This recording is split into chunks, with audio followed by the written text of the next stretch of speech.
Chồng, chúng ta có con rồi. Từ nay về sau, Đồng Thị là của anh.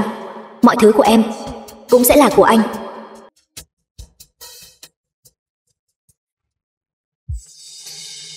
Chồng. Chồng. Chồng. Chồng, chúng ta có con rồi. Chồng, chúng ta có con rồi.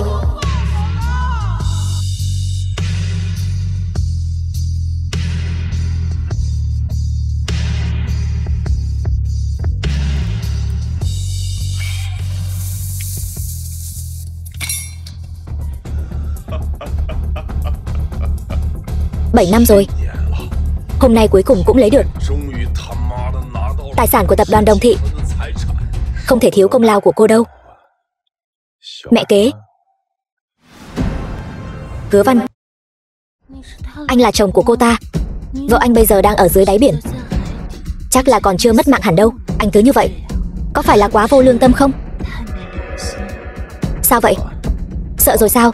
Cô còn là mẹ kế của cô ta nữa mà. Hồi đó, lợi dụng lúc cô ta không có trong phòng, cô lén lút bò lên giường tôi. Sao cô không sợ chứ? Lão già thối tha đó làm sao có thể thỏa mãn tôi được. Hơn nữa, anh đi theo tôi đến Đồng Thị, chẳng phải cũng muốn chia một phần sao? Anh và tôi là loại người cùng hội cùng thuyền, chẳng phải nên hợp tác với nhau sao? Giờ thì tốt rồi. Sau này Đồng Thị là của chúng ta. Chúng ta muốn làm gì thì làm đó. Nhưng mà bây giờ Đồng Thị hình như vẫn còn thiếu một người thừa kế. Vậy thì xem anh có bản lĩnh đó không thôi.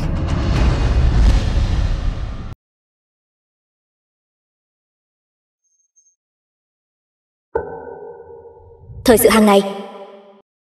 Tin tức mới nhất. Tập đoàn Đồng Thị sau 2 năm, khi cựu chủ tịch Đồng Hữu Vi qua đời vì nhồi máu cơ tim. Tối qua, chủ tịch đương nhiệm của tập đoàn Đồng Thị, Đồng Tuyết, cũng đã bỏ mạng bằng cách nhảy xuống do trầm cảm. Đến nay vẫn chưa tìm thấy thi thể. Hiện tại, cổ phiếu của tập đoàn Đồng Thị đang giảm mạnh. Em gái, cuối cùng chị cũng tìm thấy em rồi. Em gái. Chị. Các người buông tôi ra. Em gái. Chị. Chị. Tất cả là lỗi của em. Em không nên lén lút đưa chị ra ngoài chơi.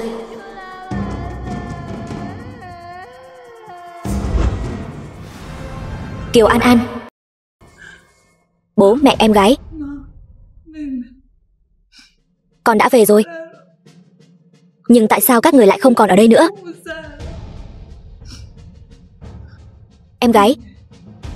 Từ khi Hứa Văn gả cho bố và em gả cho Đặng Minh Tu, chỉ trong vài năm ngắn ngủi, bố và em đều lần lượt gặp chuyện. Chị không tin sự ra đi của hai người chỉ là tai nạn.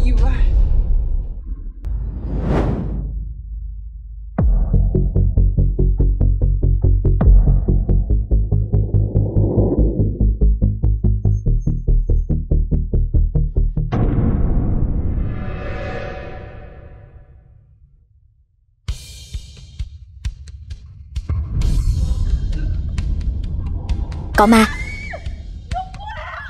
Cô ta là ma đó. Đây không phải Đồng Tuyết sao? Không phải nói cô ấy đã nhảy xuống tự kết liễu rồi sao? Chuyện này là sao vậy? Cô là ai? Chồng, em là Đồng Tuyết đây mà. Anh không nhận ra em sao? Mẹ kế. Sao thế? Dì cũng không nhận ra con sao? Cô đừng qua đây. Cô đừng tìm tôi. Không phải tôi hại cô. Không phải tôi. Rốt cuộc cô là ai? Chồng, em là Đồng Tuyết. Sao anh lại không tin chứ? Ngày hôm đó, khi chúng tôi đến bờ biển, Đồng Tuyết đã tự kết liễu rồi. Cô chỉ dựa vào việc có một khuôn mặt giống cô ấy mà nói với tôi rằng cô là Đồng Tuyết sao? Chồng, anh chắc chắn rằng em đã nhảy xuống tự kết liễu đến vậy. Anh đã thấy rồi sao?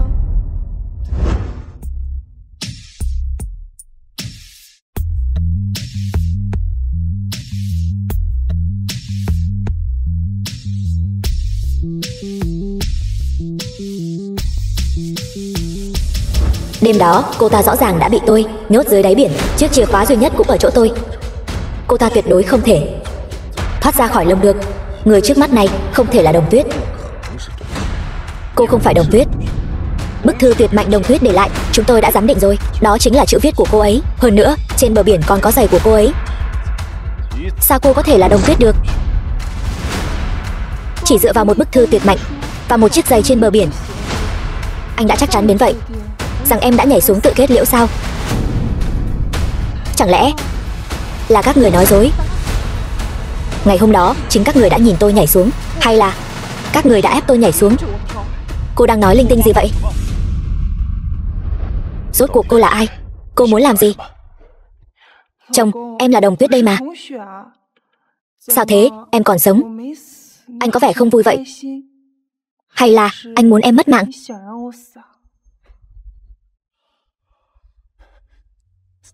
Sao lại thế chứ?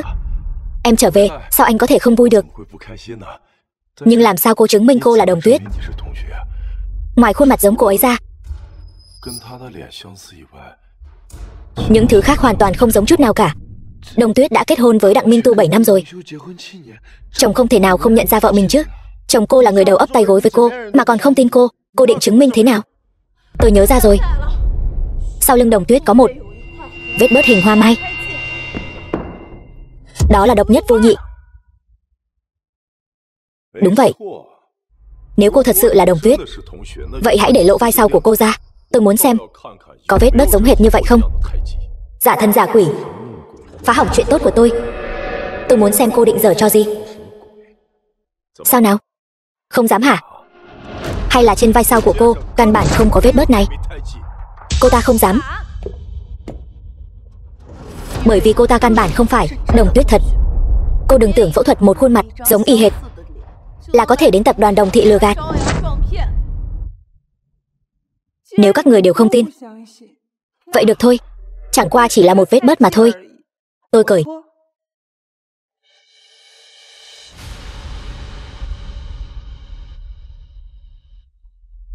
Nhưng với tư cách là chủ tịch tập đoàn Đồng Thị, tại sao tôi phải chứng minh bản thân trước mặt mọi người? Chỉ vì các người không tin mà tôi không phải là Đồng Tuyết sao? Cô dám mạo danh chủ tịch tập đoàn Đồng Thị. Bây giờ tôi sẽ vạch trần cái đầu giả mạo này của cô.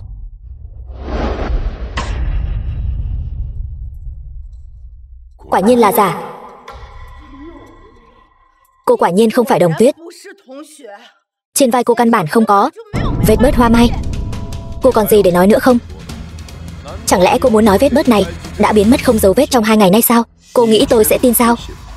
Cô nghĩ mọi người sẽ tin sao? Đương nhiên sẽ không tin. Nhưng anh, với tư cách là chồng của em, có chắc chắn vết bớt của em ở vai trái không? Cô có ý gì? Chồng, ý em là vết bớt hoa mai của em là ở vai phải mà.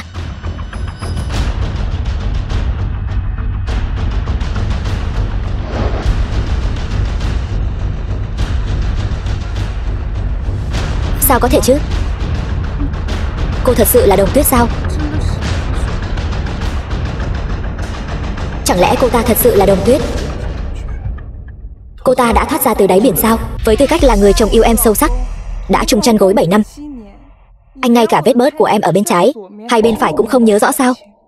Chồng, anh thật sự yêu em sao?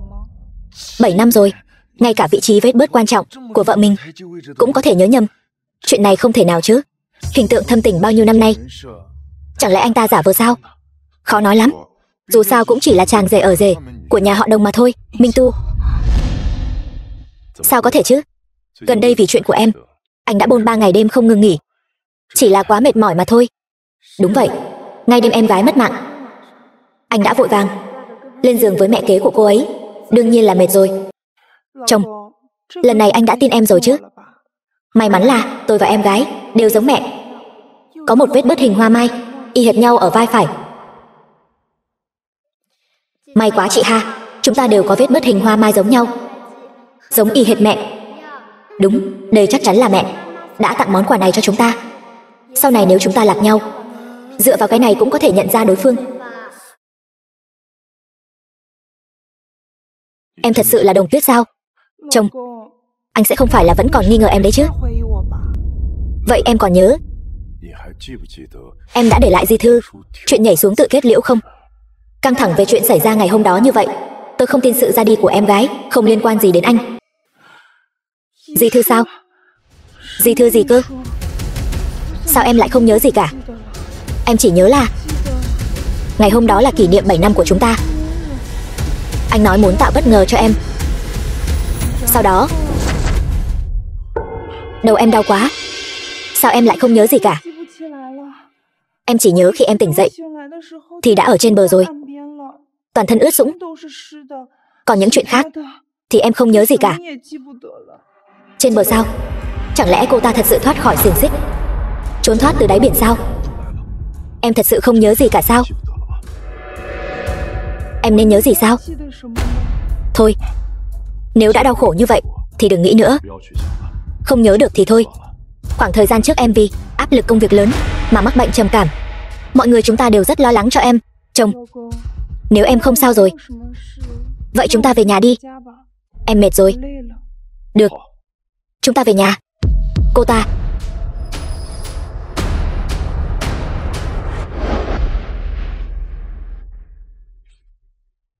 đừng vui mừng sớm như vậy chứ. Cho dù cô là thật thì cũng chỉ là lấy mạng cô thêm một lần nữa mà thôi. Hãy cười nhiều vào lúc này đi. Tôi sẽ điều tra rõ sự thật, tự tay đưa anh vào tù.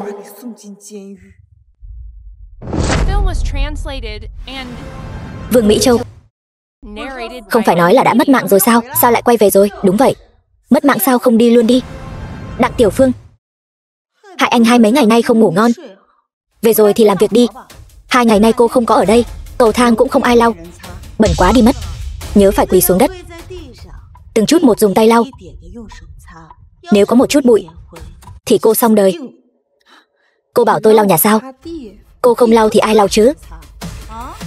Ngày xưa cô quỳ xuống khóc lóc van xin để Minh Tu nhà chúng tôi cưới cô. Thấy cô yêu anh ta đến điên cuồng, nguyện ý hiếu thảo với bố mẹ chồng, tam tổng tứ đức.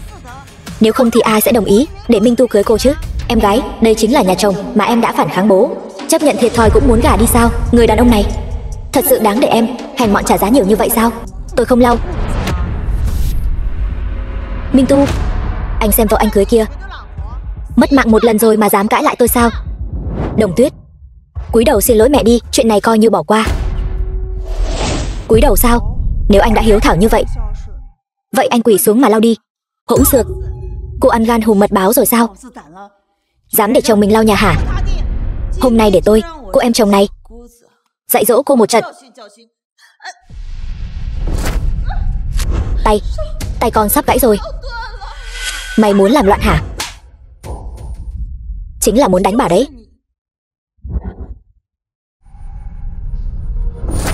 Đủ rồi.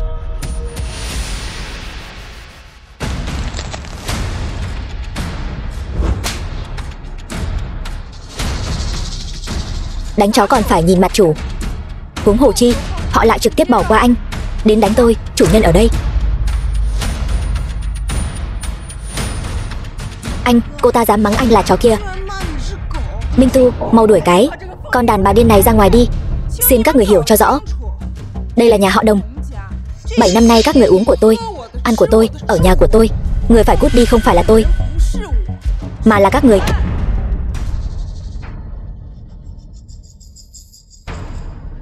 Cô không phải Đồng Tuyết. Đồng Tuyết tính tình mềm yếu, hoàn toàn sẽ không phản kháng như cô. Vì tính tình mềm yếu, vì không dám cãi lời, nên đáng đời bị các người cưỡi lên đầu, tùy ý lăng mạ, đánh đập sao? Bà là mẹ kế của tôi, là mẹ của tôi. Chẳng lẽ bà không nên đứng về phía tôi và nói giúp tôi sao? Chẳng lẽ các người là một phe hả? Thôi được rồi, Đồng Tuyết về là chuyện tốt. Các người bớt nói lại đi. Lên nghỉ ngơi trước đi. Chuyện nhà cửa cứ để người giúp việc làm. Thì ra có người giúp việc hả? Vừa nãy tôi cứ tưởng chỉ có một mình tôi là người làm việc vặt thôi chứ. Các người nghe rõ đây, nhà họ Đồng là nhà họ Đồng của tôi. Tôi mới là chủ nhân duy nhất của cái nhà này. Nếu các người muốn ở lại thì hãy ngoan ngoãn mà sống khép nép đi. Nếu không thì cút khỏi nhà họ Đồng. chỗ nào mát mẻ thì ở đó. Cô.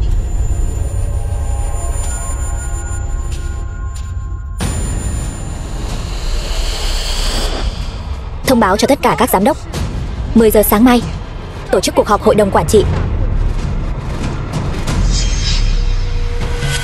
Con trai, con dám để nó hỗn xược như vậy sao? Anh, vậy căn nhà này hôm nay con có thể sang tên được không? Không phải đã nói là hôm nay sang tên sao? Yên tâm đi, con tiện nhân này sẽ không đắc ý được bao lâu đâu. Tổng giám đốc Vương. Con danh con, thấy trưởng bối đến mà cũng không biết đứng dậy đón tiếp. Lúc cha cô còn sống không dạy cô quy tắc đàng hoàng sao? Ngoài đời, ngài là trưởng bối, trong công ty tôi là chủ tịch, còn ngài chẳng qua chỉ là một cổ đông nhỏ bé. Làm gì có chủ tịch nào đứng dậy đón tiếp cổ đông nhỏ. Tục ngữ có câu, không có quy tắc thì không thành khuôn phép, không có chế độ thì không thành hệ thống. Ngài nói xem, hỗn xược. Nghe nói cô định sa thải tất cả những người kỳ cựu như chúng tôi. Gan lớn thật đấy. Các vị giám đốc có mặt ở đây đều là những người kỳ cựu của công ty, từng theo cố chủ tịch lập nên công lao hiển hách. Nếu cô muốn khai trừ tất cả các giám đốc thì ngày mai thị trường chứng khoán của tập đoàn Đồng Thị sẽ sụp đổ hoàn toàn. Tôi thấy cô là muốn trực tiếp phá hoại Đồng Thị phải không? Thưa các vị, tôi đề nghị tất cả các giám đốc chúng ta cùng ký đơn kiến nghị chung, yêu cầu Đồng Tuyết nhường lại vị trí chủ tịch cho Đặng Minh Tu. Tổng giám đốc Đặng, tôi đồng ý.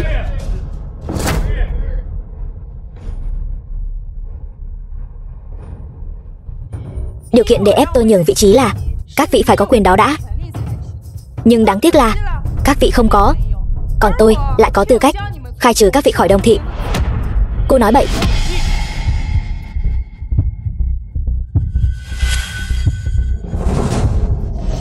Đây là di chúc mà cha đã lập ra lúc còn sống. Trong đó có một điều là nếu công ty có giám đốc nào ép tôi thoái vị thì tôi có quyền vô điều kiện khai trừ người đó khỏi Đồng Thị.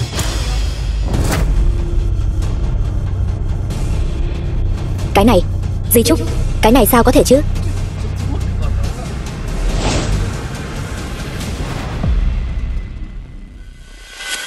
Cho dù di chúc này là thật, nhưng trước khi di chúc có hiệu lực, cô phải là Đồng Tuyết thật đã. Rất tiếc, cô không phải. Đúng vậy, mấy lần trước để cô may mắn thoát được. Lần này chúng tôi có bằng chứng xác đáng chứng minh cô căn bản không phải là Đồng Tuyết. Các người có bằng chứng gì chứng minh?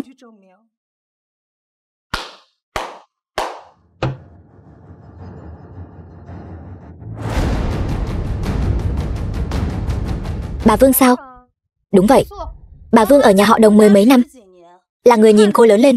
Cô là thật hay giả? Bà ấy rõ hơn bất kỳ ai. Đúng vậy, tôi nhớ rất rõ ràng.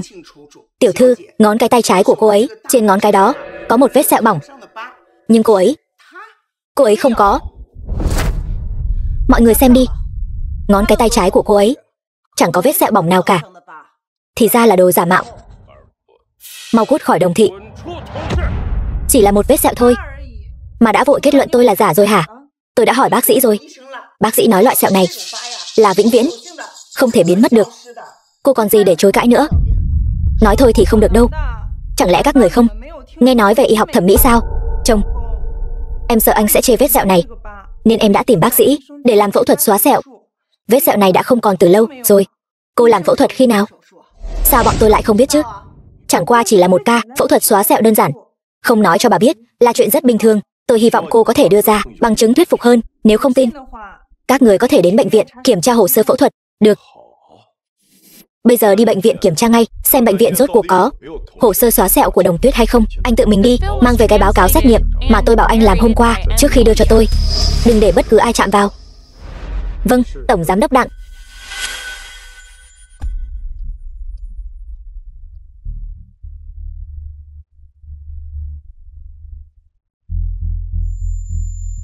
Tôi sống sót trở về.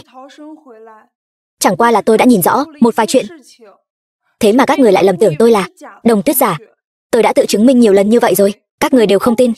Linh hồn của ba ở trên trời, e rằng khó mà an nghỉ được rồi. Muốn tự chứng minh sao? Tôi lại có một cách. Chắc hẳn mọi người đều biết, trước khi cố chủ tịch qua đời, đã giao cho Đồng Tuyết một miếng ngọc bội quan trọng. Từ khi Đồng Tuyết có được miếng ngọc bội này, cô ấy chưa từng để rời thân. Nếu cô thật sự là Đồng Tuyết, thì hãy lấy miếng ngọc bội ra đi, để tự chứng minh thân phận. Đúng vậy, lấy ngọc bội ra đi. Lấy ra đi. Lấy ra đi. Dấu vân tay, vết sẹo có thể dùng thủ đoạn. Cái này tôi xem cô giải thích thế nào. Sao hả, không lấy ra được sao? Đừng tưởng phẫu thuật thẩm mỹ rồi dùng chút thủ đoạn nhỏ là có thể làm chủ tịch tập đoàn Đồng Thị. Cô đó đúng là nằm mơ giữa ban ngày. Tôi không được. Chẳng lẽ bà, người mẹ kế mới cưới, vào cửa này lại được sao? Nếu tôi không nhớ lầm, trong di chúc của bà không có quyền thừa kế. Có thể cho bà vào công ty làm một nhân viên nhỏ bé, đã là sự nhân từ lớn lao rồi. Bây giờ làm gì có phần bà được nói. Đồng Tuyết trước đây có tính cách lại hiền lành, vậy mà cô diễn kịch còn không biết diễn cho trọn vẹn. Chỉ từ điểm này cô đã lộ tẩy rồi. Còn nhóc danh. Đúng vậy, ai trong toàn bộ tập đoàn Đồng Thị mà không biết, Đồng Tuyết đối với Đặng Minh Tu luôn vâng lời giam giáp. Ngay cả đơn hàng chục tỷ của tập đoàn Thanh Đằng cũng để tổng giám đốc Đặng toàn quyền đại diện Đồng Thị đi đàm phán. Rõ ràng là có ý nhường trước rồi. Vẫn còn quá non nớt. Cứ tưởng chỉ dựa vào một khuôn mặt là có thể bay lên cành làm phượng hoàng. Cô ta đang cầm lông gà làm lạnh tiễn đấy.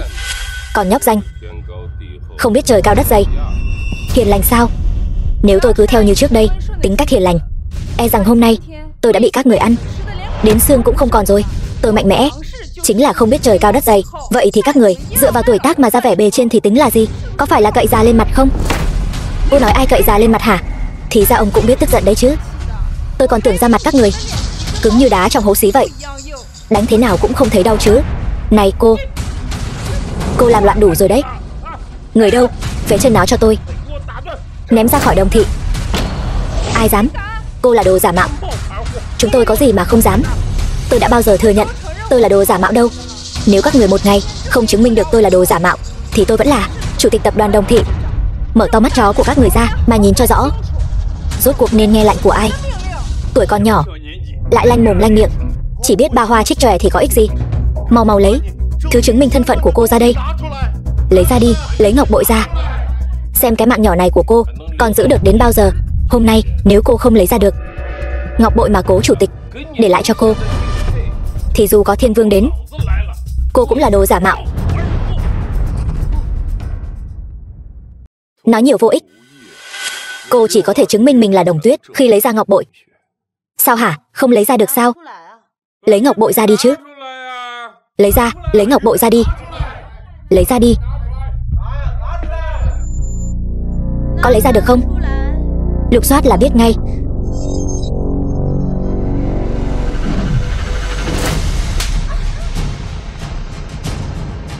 Ai cho bà cái gan đó?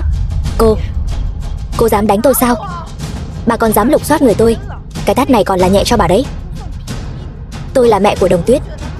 Tôi là phu nhân của cố chủ tịch Đồng Thị. Mẹ tôi đã qua đời nhiều năm trước rồi. Bà chẳng qua chỉ là mẹ kế mà bố tôi cưới sau này thôi. Ở nhà họ Đồng, bà không có quyền lên tiếng. Ở công ty, bà càng không có địa vị gì đáng nói. Hơn nữa, bà quên rồi sao? Năm đó, bà đã hại bố tôi và lừa ông ấy cưới bà vào cửa thế nào sao? Cô Minh Tu, đủ rồi. Cô đừng ở đây mà đánh trống lảng. Muốn chúng tôi thừa nhận thân phận của cô thì mau lấy ngọc bội ra đi. Quản lý Hướng, đây là thứ anh bảo tôi. Báo cáo xét nghiệm huyết thống. Làm báo cáo xét nghiệm huyết thống. Bây giờ kết quả đã có rồi. Người đã tỉnh chưa? Chưa, vẫn cần phải theo dõi thêm. Tổng giám đốc Đặng, báo cáo đã lấy được rồi. Trong vòng 5 phút có thể đến công ty.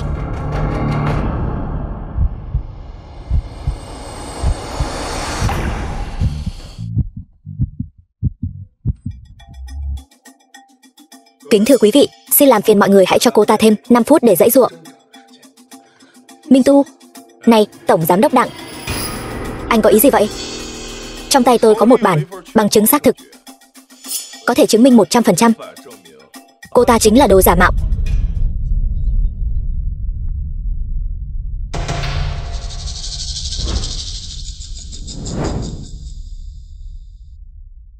Tổng giám đốc Đặng, Trong cái túi này đựng cái gì vậy? Sao lại bí ẩn thế?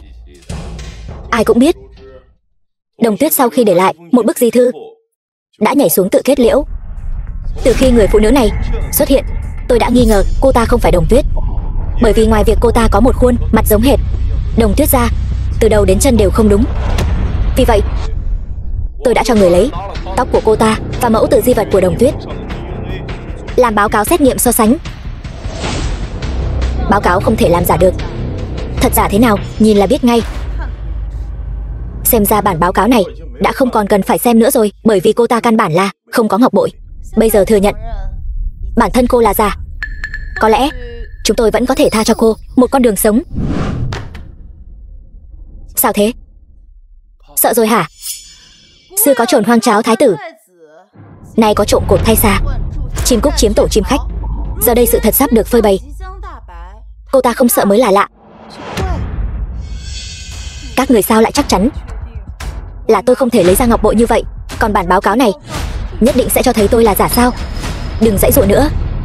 Có bản lĩnh thì lấy ngọc bội ra đi. Nếu không lấy ra được thì đừng cố chấp nữa. Tôi sẽ khiến cô mất mạng một cách rõ ràng. Ai nói tôi không lấy ra được ngọc bội? Vẫn còn muốn giãy giụa trong tuyệt vọng sao? Chẳng qua chỉ là ngọc bội thôi mà. Đương nhiên tôi có bản lĩnh lấy ra.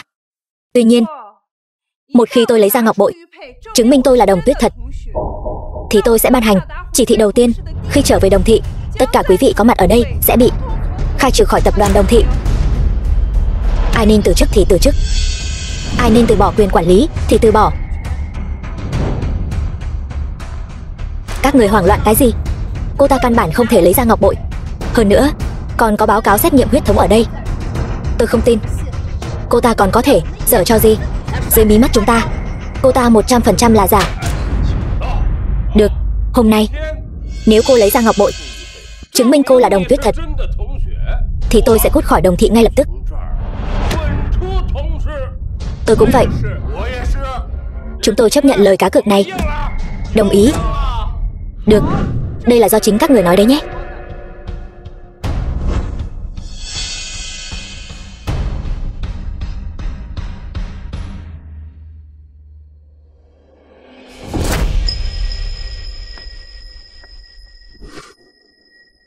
Giờ thì có thể chứng minh tôi là Đồng Tuyết thật rồi chứ? Đặng Minh Tu, anh e rằng ngay cả ngọc bội này nguồn gốc cũng không biết phải không? Đây là của mẹ. Khi mẹ kết hôn với bố năm xưa đã mang theo Đồng Hữu Vi. Bây giờ thì bố giao nó cho các con, đeo nó vào, cứ như bố mẹ luôn ở bên cạnh vậy.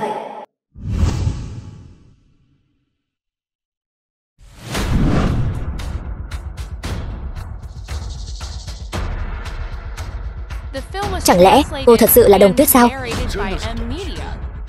Đây không phải các người tự nói sao? Lấy ngọc bội ra, tôi chính là Đồng Tuyết. Sao vậy? Nhanh vậy đã trở mặt không nhận rồi sao? Minh Tu, ngọc bội này là thật. Cô ấy thật sự là... Cô ấy đã trở về rồi. Cô ấy trở về để báo thù chúng ta rồi. Cô hoảng sợ gì chứ? Chẳng phải vẫn còn báo cáo kiểm tra sao? Ngọc bội có thể làm giả, nhưng báo cáo kiểm tra này sẽ không sai được.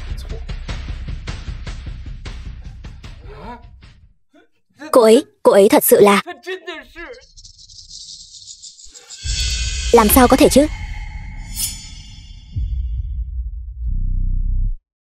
Báo cáo xét nghiệm huyết thống. Báo cáo xét nghiệm cùng huyết thống. Làm sao có thể chứ? Không thể nào. Sao lại không thể? Các người hãy nhìn cho rõ đây. Báo cáo này nói rõ ràng rành mạch, minh bạch. Tôi chính là Đồng Tuyết thật sự, chủ tịch đương nhiệm của tập đoàn Đồng thị. Tôi và em gái là chị em song sinh cùng trứng, máu mủ tình thâm. Cho dù các người kiểm tra hàng ngàn, hàng vạn lần, quan hệ huyết thống cũng sẽ không thay đổi. Cô ấy thật sự là Đồng Tuyết. Làm sao có thể chứ? Không phải nói 100% cô ta là giả sao? Chắc chắn là có vấn đề ở đâu đó rồi. Vết bớt hoa mai, dấu vân tay, sẹo bỏng, ngọc bội. Những thứ này các người đều có thể lựa chọn làm ngơ. Bây giờ Báo cáo xét nghiệm huyết thống cũng ở đây. Các người còn muốn nói tôi là giả sao? Người giả vờ ngủ thì không thể đánh thức được. Nếu các người đều đã lựa chọn đứng về phía đối lập với tôi, vậy tôi cũng không cần thiết giữ các người lại nữa. Cứ theo những gì các người tự nói. Cút khỏi Đồng thị.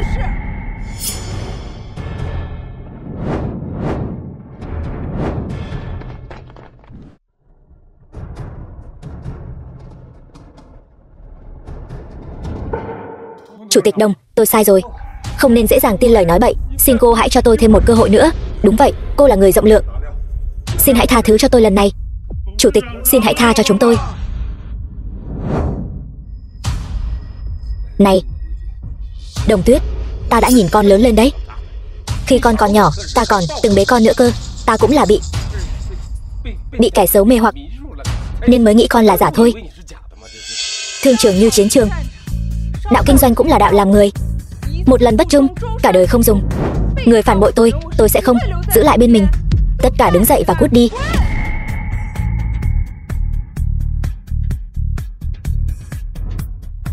Còn anh nữa, sau lần này, tình nghĩa vợ chồng chúng ta đã hết. Ly hôn đi.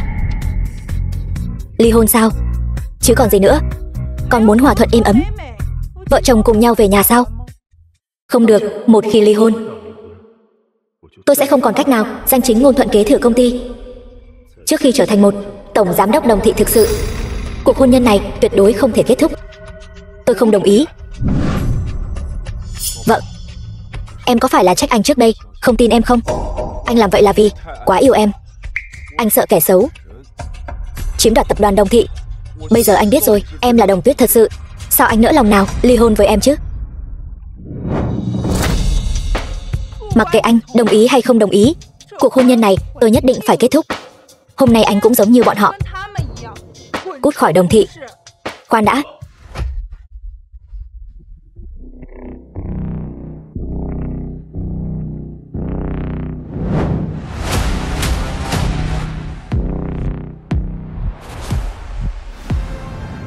Chú lão. Chú Chu. Con còn biết gọi ta là chú Chu sao? Năm đó là chú và cha tôi cùng nhau khởi nghiệp, xây dựng nên cơ nghiệp Đồng thị. Công lao của chú không thể phủ nhận. Chỉ là sau khi chú về hưu, không phải đã ra nước ngoài tịnh dưỡng rồi sao? Nếu không trở về nữa, cái cơ nghiệp này do cha con gây dựng của Đồng thị sẽ bị con phá sạch. Chú Chu, lời này của chú là có ý gì? Ý gì sao? Ta nghe nói con muốn khai trừ tất cả các thành viên hội đồng quản trị có mặt ở đây sao? Là bọn họ ra tay trước, nghi ngờ thân phận của con, ép con thoái vị. Cũng là bọn họ tự mình đặt ra giao kèo cá cược. Còn con chẳng qua chỉ là thực hiện lời hứa mà thôi. Chú lão, ngài phải thay chúng tôi lấy lại công bằng chứ. Từ khi cố chủ tịch qua đời, ngài lại về hưu, cô ta liền lấy chúng tôi, những công thần kỳ cựu này ra mà xử lý, phải không? Giờ đây tập đoàn Đồng thị này đang trong cảnh bão táp mưa xa. Sau này chúng tôi lại không còn quyền quyết sách, chẳng phải là trơ mắt nhìn tập đoàn Đồng thị phá sản sao? Cô ta làm vậy là muốn chúng tôi trơ mắt nhìn tâm huyết của chúng tôi bị hủy hoại trong chốc lát sao? Chú lão, xin ngài hãy làm chủ cho chúng tôi. Chú lão, đừng nói là bọn họ, ngay cả tôi cũng sắp bị tống cổ ra ngoài rồi. Diễn xuất của các người mà không đi đóng phim Hollywood thì thật có lỗi với tiền đồ của các người. Đủ rồi. Dù con là chủ tịch đương nhiệm, cũng không thể tùy tiện làm theo ý mình như vậy. Mọi người đừng trách Đồng Tuyết. Chuyện này đều là lỗi của tôi. Tôi đáng mất mạng. Tôi là chồng của Đồng Tuyết, vốn dĩ tôi nên bảo vệ cô ấy thật tốt. Nhưng mà tôi lại cứ mãi nghi ngờ cô ấy. Anh cũng là vì quá yêu cô ấy, không muốn công ty rơi vào tay kẻ xấu thôi. Sai là sai ở chỗ anh quá có trách nhiệm với công ty. Vậy nên là tôi đã trở thành kẻ qua cầu rút ván, ích kỷ tự mãn, hành động tùy tiện, kẻ ác kẻ xấu sao? Ai mà chẳng biết chứ. Từ khi cô kết hôn, cô đã giao quyền quản lý công ty cho tổng giám đốc Đặng rồi. Cô ở nhà làm nội trợ. Đặc biệt là 2 năm nay, số lần cô đến công ty chỉ đếm trên một bàn tay là có thể đếm được. Cho dù cô thật sự là Đồng Tuyết, e rằng cô cũng không còn khả năng làm chủ tịch tập đoàn của chúng ta nữa. Đúng vậy. Giao công ty cho một kẻ vô dụng không có năng lực, tôi không đồng ý. Tôi cũng không đồng ý. Muốn mọi người tâm phục khẩu phục thì phải dùng năng lực để nói chuyện, phải không? Hôm nay Chu lão, ông cũng ở đây. Ông hãy nói một lời công bằng cho chúng tôi, làm chủ trì công đạo. Đồng thị chúng ta muốn tạo dựng lại huy hoàng thì ai có năng lực, người đó mới có thể quản lý công ty, làm tổng giám đốc tập đoàn thực sự, phải không? Đúng vậy. Năm xưa tôi và cha của con đã gây dựng cơ nghiệp Đồng thị. Cha con cũng từng nói, người hiện tài sẽ ở lại, người có năng lực sẽ thắng. Vì tương lai của Đồng thị, tất nhiên cũng nên là người có năng lực lên nắm quyền. Chú Chu, vậy làm sao để chứng minh ai có năng lực mạnh hơn vậy? Ôi trời, tập đoàn tài phiệt số 1 kinh thành, tập đoàn Thanh Đằng sắp đặt trụ sở tại Hải Thành của chúng ta. Ai có thể giành được tập đoàn Thanh Đằng, đơn hàng siêu lớn này, thì người đó đương nhiên có năng lực quản lý công ty tập đoàn rồi, phải không? Đơn hàng siêu lớn của tập đoàn Thanh Đằng này không dễ dàng gì mà giành được đâu. Một khi giành được, đối với Đồng thị mà nói, có thể nói là thăng tiến vùn vụt, phát triển rực rỡ. Thì ra là đang đợi tôi ở đây. Tôi không có vấn đề gì, nhưng với tư cách là chủ tịch tập đoàn đương nhiệm, vừa nãy bị các vị ép buộc nghi ngờ lâu như vậy, muốn tôi đồng ý ván cược này, các vị có phải nên thể hiện chút thành ý không? Cô có ý gì? Đã là ván cược thì có thắng có thua. Vị trí chủ tịch vốn dĩ là của tôi. Nếu các vị không thể hiện thêm chút thành ý thì ván cược này sẽ chẳng còn ý nghĩa gì nữa. Ôi trời, cược thì cược. Chẳng lẽ cô thật sự nghĩ rằng mình có thể giành được đơn hàng hàng chục tỷ của Thanh Đằng sao? Vậy thì xin mời các vị hãy lấy ra tất cả cổ phần Đồng thị trong tay làm tiền cược. Nếu tôi ký được đơn hàng hàng chục tỷ của Thanh Đằng, các vị giao nộp tất cả cổ phần trong tay, rút khỏi Đồng thị. Vừa rồi nể mặt các vị là trưởng bối của tôi chỉ thu hồi quyền quyết định. Nhưng nếu các vị cố chấp muốn đối đầu với tôi thì xin lỗi. Từ nay về sau, tập đoàn Đồng thị và các vị sẽ không còn liên quan gì nữa. Là cầm tiền cổ phần dưỡng ra, hay là chờ đến khi trắng tay bị đuổi ra ngoài, các vị tự mình quyết định đi.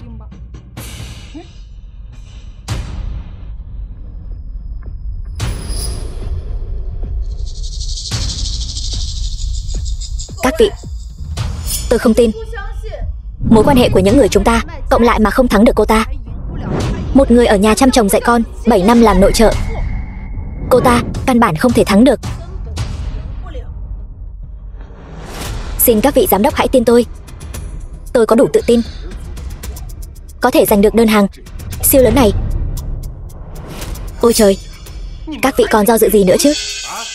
Giây tiếp theo, chúng ta có thể sẽ bị người phụ nữ này quét sạch ra khỏi cửa rồi.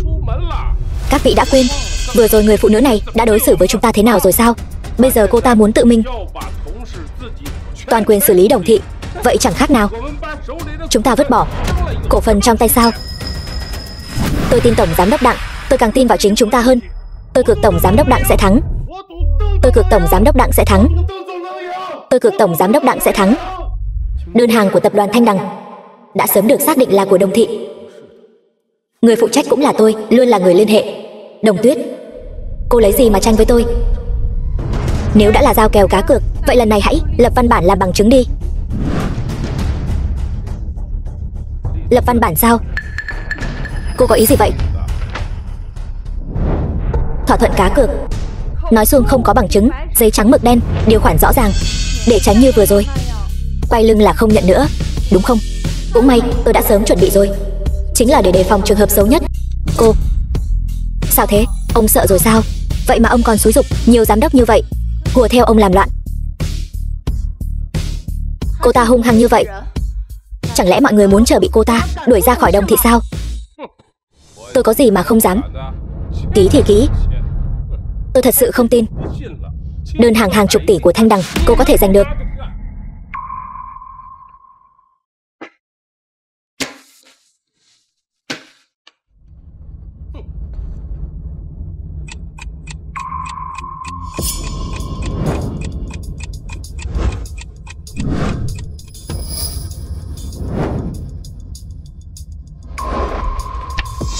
Xin lỗi, tôi quên mất.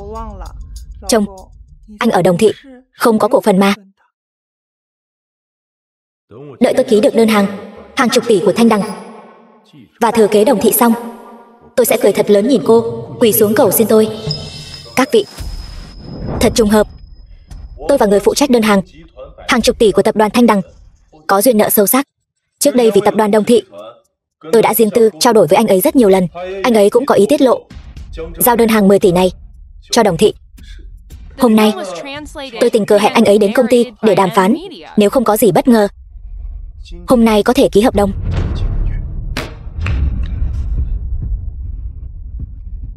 Minh Tu, quả nhiên là tuổi trẻ tài cao, rất có phong thái của tôi năm xưa.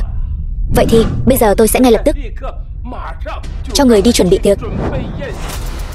Đợi sau khi ký hợp đồng thành công thì hôm nay đó chính là tiệc mừng. Tổng giám đốc Đặng kế thừa Đồng Thị rồi. Chuyện còn chưa đâu vào đâu. Nếu không ký được, e rằng bữa tiệc sẽ trở thành trò cười. Ôi trời, tổng giám đốc Đặng không ký được. Chẳng lẽ cô nghĩ cô có thể ký được sao? Tôi chính là có thể. Đơn hàng 10 tỷ của Thanh Đằng hôm nay chỉ có thể do tôi ký.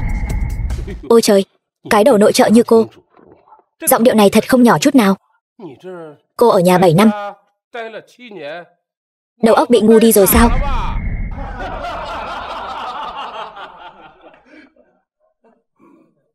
Tôi có thể nói như vậy là vì tôi có tài sản này. Cô có cái quái gì mà tài sản? Người phụ nữ ngu dốt như cô, Đồng Thị nếu không có cô sẽ càng thêm huy hoàng, đúng không? Cô thật sự không biết tự lượng sức mình. Cô sẽ không phải là vẫn còn đang mơ chưa tỉnh đó chứ? Vậy thì xem là ai đang mơ đây?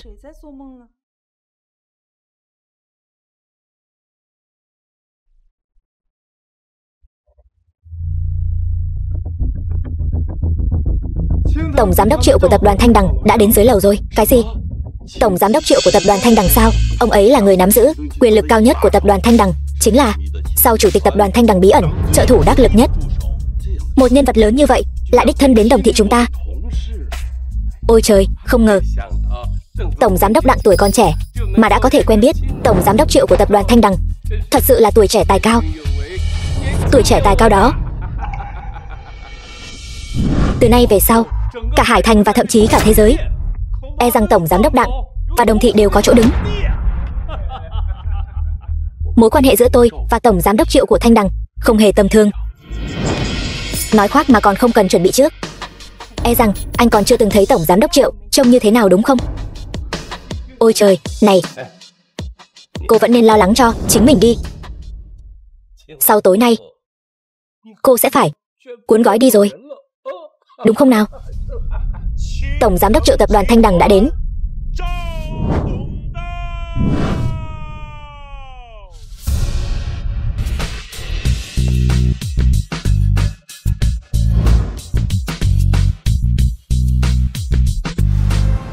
Triệu Chí Hằng, tổng giám đốc Triệu hôm nay đến đây thật sự khiến Đồng Thị chúng tôi rạng rỡ vinh quang.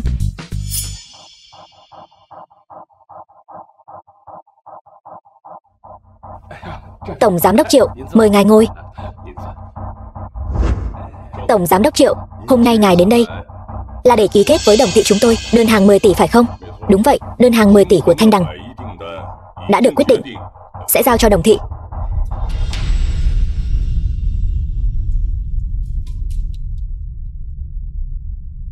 Vậy thì chúng ta ký hợp đồng tại chỗ luôn đi. Đương nhiên. Vô lễ.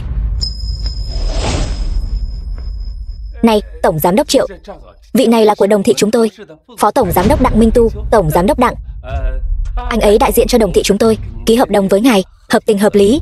Rất hợp tình hợp lý chứ. Trước đây dự án này luôn là do tôi đàm phán và theo dõi, cho nên việc ký kết này tôi phụng mệnh tập đoàn Thanh Đằng theo lệnh của chủ tịch đến đây để ký kết với Đồng Thị. Bản hợp đồng hàng chục tỷ này, tư cách ký kết này chỉ có chủ tịch của Đồng Thị, Đồng Tuyết mới có.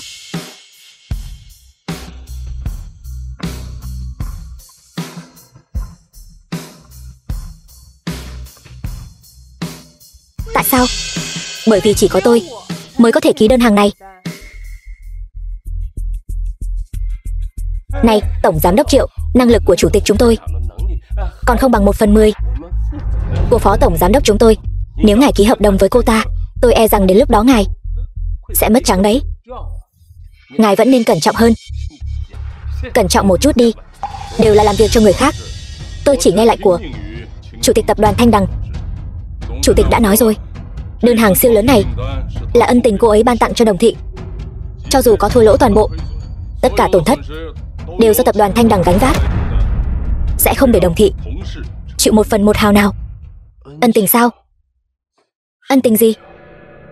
Nhiều năm trước, tôi từng tình cờ cứu mạng chủ tịch tập đoàn Thanh Đằng, cho nên đơn hàng hàng chục tỷ của Thanh Đằng có thể giao cho Đồng Thị là vì tôi, chứ không phải anh, Đặng Minh Tu.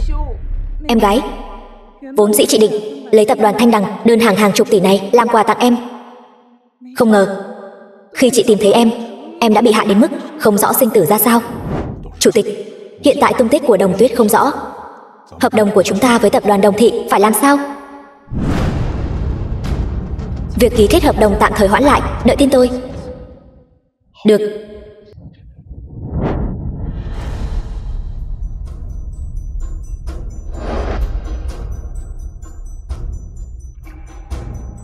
Em gái, em thật sự đã mất mạng rồi sao?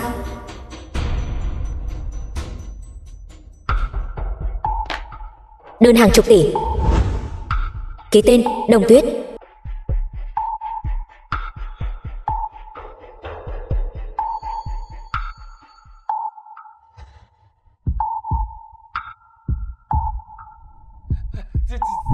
Quỷ nữa hả? Là muốn tôi giảm thọ sao? Ôi trời, Chủ tịch Đồng. Là tôi sai rồi. Là tôi có mắt không thấy Thái Sơn. Là tôi có mắt như mù. Tôi sai rồi. Tôi đã nói rồi, những kẻ phản bội tôi tuyệt đối sẽ không giữ lại. Giao ra từ tay các người tất cả cổ phần, rút khỏi Đồng Thị. Đồng Tuyết, anh biết lỗi rồi. Chồng, anh mau đứng dậy đi. Đồng Tuyết, cái này. Chồng, em xin lỗi. Mấy ngày nay em luôn lừa dối anh. Đồng Tuyết, cô lại muốn giở trò gì nữa đây? Chồng, em ly hôn với anh sẽ không giận đâu nhỉ? Nhưng chỉ khi chúng ta ly hôn rồi, em mới có thể giao toàn bộ Đồng Thị. Và đơn hàng trị giá hàng chục tỷ đã ký tối nay đều giao cho anh. Cho anh sao? Đúng vậy, anh biết mà. Em chỉ yêu mình anh thôi. Đồng Thị gì chứ, công ty gì chứ, em cũng không quan tâm. Em chỉ cần anh ở bên cạnh em và yêu em mãi mãi là đủ rồi. Sở dĩ em lạnh nhạt với anh và ly hôn với anh, tất cả đều có lý do cả. Ba đã từng lập di chúc rằng trong hôn nhân anh sẽ không thể thừa kế bất kỳ tài sản nào của Đồng Thị. Chỉ khi chúng ta ly hôn rồi, bản di chúc này mới có thể bị hủy bỏ, anh mới có thể thừa kế Đồng Thị. Không phải sao? Vậy nên em muốn giao Đồng Thị cho anh hả? Mấy ngày nay em lạnh nhạt với anh sẽ không giận em chứ? Em chỉ muốn ly hôn với anh trước, sau đó chuyển Đồng Thị sang tên anh, đồng thời giúp anh dọn dẹp những kẻ gió chiều nào xoay chiều ấy trong công ty. Diễn kịch lâu như vậy, anh sẽ không trách em chứ? Sao có thể chứ? Anh đã nói rồi mà, trước đây em yêu anh như vậy, sao có thể đột nhiên lạnh nhạt với anh như vậy được chứ? Ôi trời, ôi trời, hóa ra các người là một phe. Các người cùng nhau hãm hại chúng tôi. Hay cho anh, Đặng Minh Tu, để tôi xem anh thế nào đánh anh mất mạng. Bảo vệ đâu rồi? Đuổi hết những kẻ không liên quan này ra ngoài cho tôi. Các người vậy mà lại cấu kết với nhau để lừa chúng tôi sao? Các người làm gì vậy? Tôi là tổng giám đốc của Đồng Thị đấy. Tôi lấy mạng anh.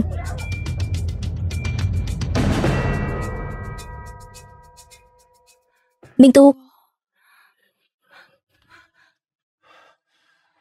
Đồng Tuyết, vậy bây giờ chúng ta phải ký thỏa thuận ly hôn trước đã. The film was translated and narrated by M Media. Luật sư Trần.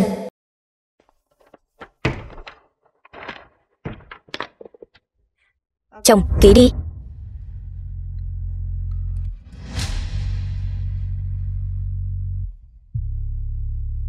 Ký tên thỏa thuận ly hôn.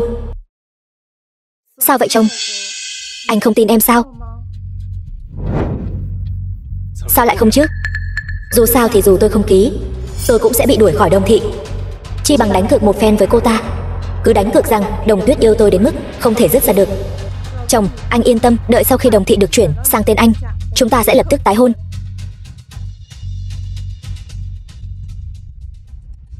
Chủ tịch Đồng, cô thật sự chắc chắn muốn chuyển tập đoàn Đồng Thị sang tên tổng giám đốc Đặng sao? Đương nhiên rồi, tôi yêu anh ấy. Tôi muốn trao mọi thứ cho anh ấy.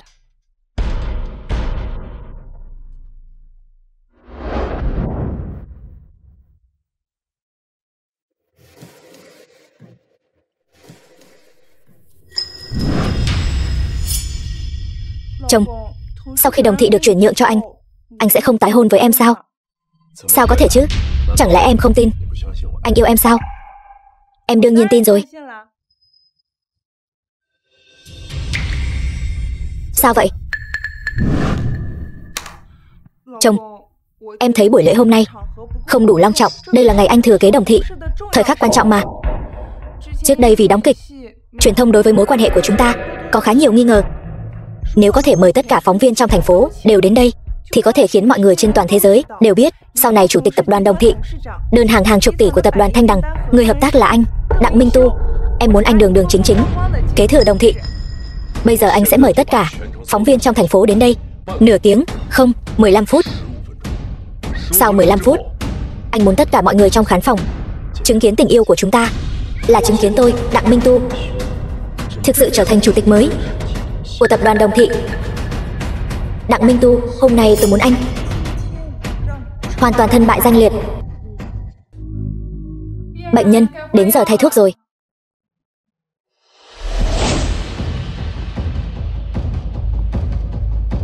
Không hay rồi, bệnh nhân giường số 35 biến mất rồi. Buổi họp báo.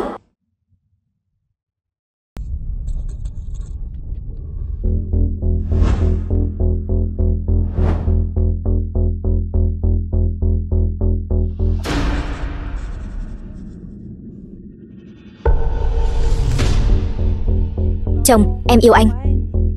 Vợ, anh cũng yêu em. Đặng Minh Tu, tôi muốn xem rốt cuộc anh là người hay là quỷ. Đồng Thị cuối cùng cũng là của tôi rồi.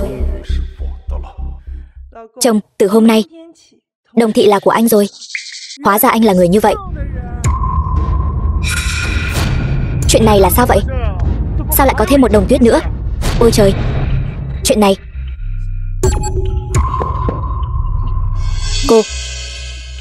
Cô là người hay là ma? Minh Tu, trong mắt anh, tiền thật sự quan trọng hơn em sao? Cô thật sự là Đồng Tuyết sao? Quen biết 2 năm, kết hôn 7 năm, anh không nhận ra em sao?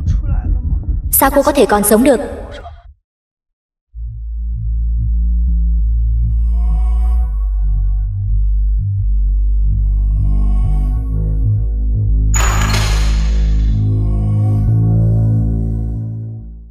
Cô thật sự là Đồng Tuyết sao? Em gái, em là em gái, em còn sống. Chị, đúng, chị là chị gái. Em đã về rồi, em còn sống. Thật sự quá tốt rồi. Chị, bao nhiêu năm nay em và bố đều rất nhớ chị, luôn tìm chị, cứ tìm mãi mà không sao tìm thấy. May mắn là bây giờ chị đã trở về. Sau này chị sẽ không để bất cứ ai làm hại em nữa. Chị nhất định sẽ bảo vệ em chu toàn. Khoảng thời gian này cô đã mất mạng ở đâu vậy? Cô có biết khoảng thời gian này cô ta đã mạo danh cô, khiến chúng tôi bị lừa một vố không? Thật sự là em sao, Đồng Tuyết? Hóa ra em không mất mạng. Anh hy vọng em mất mạng sao? Em gái, em còn nhớ chuyện gì đã xảy ra trước đây không? Em đừng sợ, chị đã nói rồi, sẽ không để bất cứ ai làm hại em nữa. Em đau đầu quá. Chẳng lẽ Đồng Tuyết mất trí nhớ rồi sao? Đồng Tuyết, em tuyệt đối đừng tin cô ta có ý đồ xấu, cố tình xuất hiện khi em không có mặt. Hơn nữa, cô ta đã đuổi tất cả các cổ đông của công ty, lấy danh nghĩa của em ký kết đơn hàng hàng chục tỷ của Thanh Đằng, còn ép anh ly hôn. Mục đích của cô ta chính là để chiếm đoạt toàn bộ Đồng Thị. Cô ta còn bạo hành em chồng của cô và tôi. Cô nhìn xem, dấu tát trên mặt vẫn chưa tan hết này. Đúng vậy, Đồng Tuyết, cô và cô ta đã bao nhiêu năm không gặp rồi. Lần này cô ta trở về, e rằng chính là nhắm vào toàn bộ tập đoàn Đồng Thị. Hôm nay tất cả những phóng viên có mặt đều đã thấy rồi. Cô ta mạo danh cô khiến chúng tôi, tất cả mọi người đều bị xoay như trong chóng. Căn bản là có ý đồ xấu, tâm địa hiểm độc mà. Đúng rồi, chính là cô ta, từng bước một dụ dỗ Đặng Minh Tu ký vào thỏa thuận ly hôn. Vừa ly hôn, Đặng Minh Tu liền hoàn toàn mất quyền thừa kế. Em gái duy nhất cũng đã mất mạng. Như vậy cô ta có thể quang minh chính đại thừa kế toàn bộ tập đoàn Đồng Thị. Quả nhiên, trong giới hào môn vì tiền, có thể không từ thủ đoạn nào. Chị, khoảng thời gian này thật sự giống như họ nói sao? Không sao đâu, Đồng Tuyết, chỉ cần em trở về, anh không sao cả. Anh yêu em, chỉ cần cả đời có thể ở bên cạnh em, anh đã mãn nguyện rồi. Em gái, em đừng tin anh ta. Anh ta chẳng qua là kế hoạch bại lộ, sau khi không còn gì cả, chỉ là lấy lòng và giả vờ mà thôi. Nếu cô là giả, vậy thì cô thay Đồng Tuyết ký kết đơn hàng 10 tỷ. Đương nhiên cũng không tính. Đồng Tuyết, cô biết đấy, trước đây Đồng Thị và Thanh Đằng, tất cả các cuộc tiếp xúc và trao đổi đều do Minh Tu thực hiện. Kết quả cô ta vừa đến liền cướp mất đơn hàng 10 tỷ. Bây giờ cô đã trở về rồi, vậy thì đơn hàng 10 tỷ này có phải là cần phải giao lại cho Minh Tu ký kết không? Chỉ cần ký kết đơn hàng 10 tỷ, Minh Tu sợ gì không có cơ hội vực dậy chứ. Trước đây anh đã hứa với em, ký kết đơn hàng 10 tỷ này sẽ tặng cho em làm quà. Nhưng sau khi người phụ nữ này xuất hiện, cô ta đã cố tình phá hoại món quà anh tặng cho em và Đồng Thị này. Tổng giám đốc Triệu đến.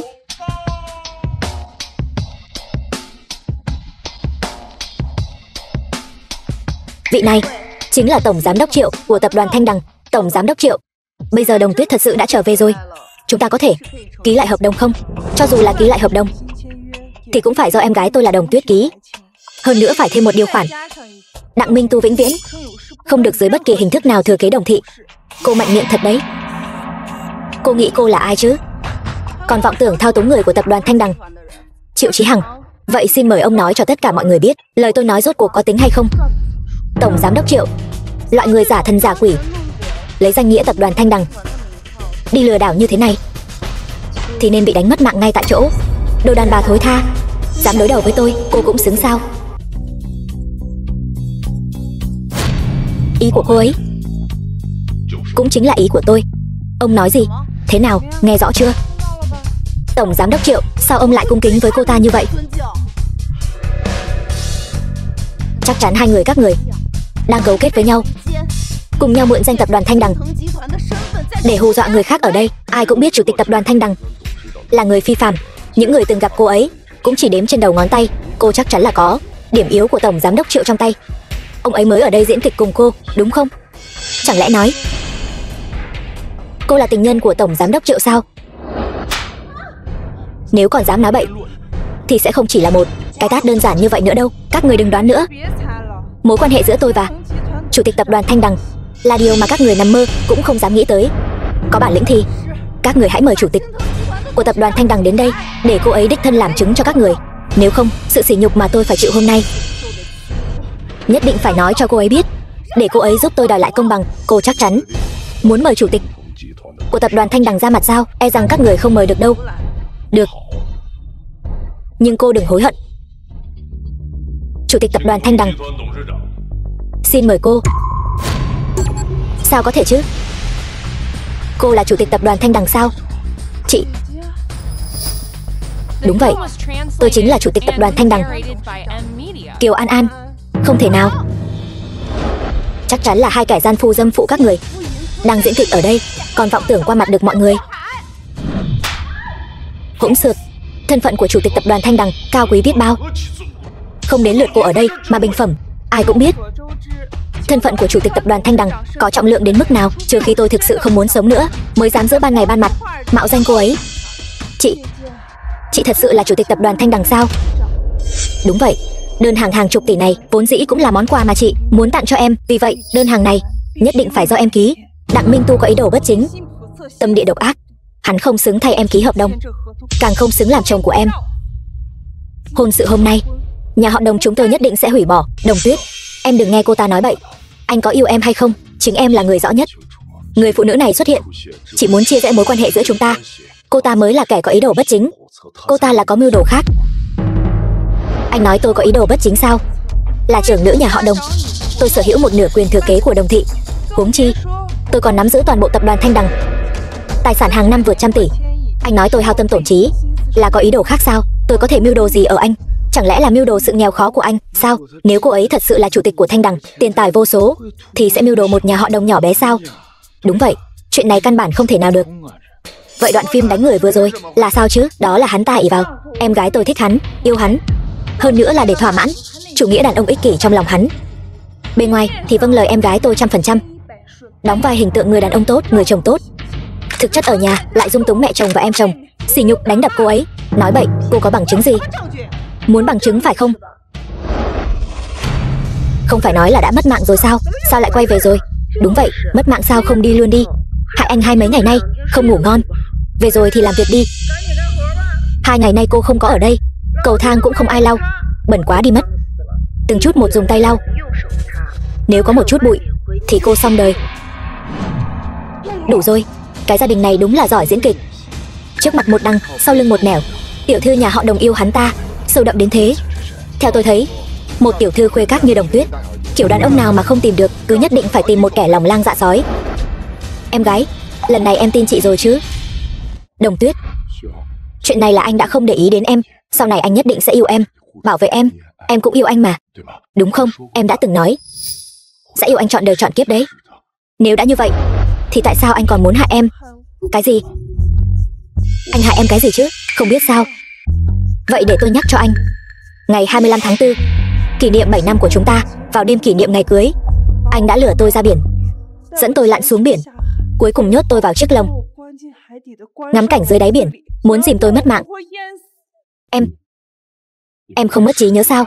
Tôi cứ nghĩ anh ít nhất cũng sẽ có một chút hối cải, ít nhất cũng sẽ có một chút hổ thẹn, thì tôi có thể cho anh một cơ hội tha thứ cho anh. Thế nhưng anh khiến tôi quá thất vọng rồi. Không phải đâu. Em gái, hắn ta chính là một tên súc sinh không có bất kỳ tình cảm nào, lạnh lùng, ích kỷ, giả dối, thì làm sao có thể hối cải và hổ thẹn được chứ? Chúng ta ly hôn đi. Em muốn ly hôn với anh sao? Không ly hôn, chẳng lẽ còn muốn tiếp tục mặc kệ anh chà đạp lên cuộc đời cô ấy sao? Đặng Minh Tu, con đường vào tù này là do anh tự mình chọn. Anh tiêu đời rồi. Thỏa thuận ly hôn. Được thôi. Ai nói với các người là tôi tiêu đời rồi?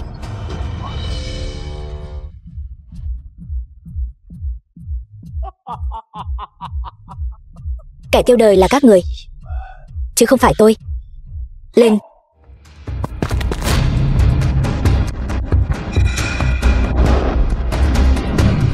Đặng Minh Tu, rốt cuộc anh muốn làm gì?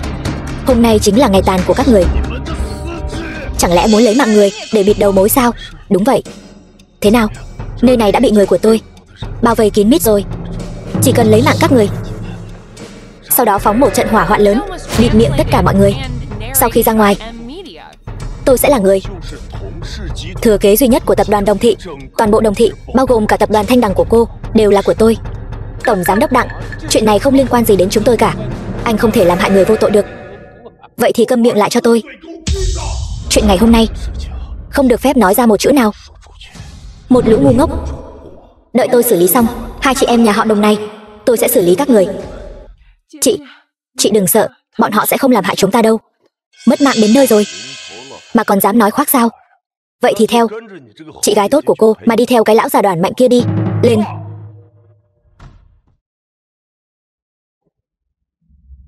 Đứng ngây ra đó làm gì? Lên đi. Vở kịch này quả thực nên kết thúc rồi. Chủ tịch, Hướng Hằng đến muộn, để cô phải kinh sợ rồi. Anh dám phản bội tôi sao? Sai rồi, anh ta không phản bội anh. Anh ta từ trước đến nay đều là người của tôi. Cái gì? Đặng Minh Tu, chẳng lẽ anh chưa từng nghĩ tới tôi đã thoát ra như thế nào sao? 2 năm trước, sự phát triển của Đồng Thị dưới sự điều hành của anh có vẻ khá trì trệ. Thế là tôi đã phái Hướng Hằng đến bên cạnh anh để hỗ trợ anh. Ai mà ngờ được anh ta lại phát hiện ra anh và cô bạn thân tốt của tôi, mẹ kế tốt của tôi lại lén lút qua lại. Tôi cứ nghĩ anh sẽ hồi tâm chuyển ý, nên mới chọn cách nhẫn nhịn cho đến ngày 25 tháng 4. Đêm hôm đó, tôi vốn tưởng anh mời tôi là đã hồi tâm chuyển ý. Ai mà ngờ được anh lại hại tôi và đứa con trong bụng tôi. Đêm đó tôi phát hiện có điều không đúng lắm, vội vàng chạy ra bờ biển muốn ngăn cản, nhưng không ngờ vẫn chậm một bước.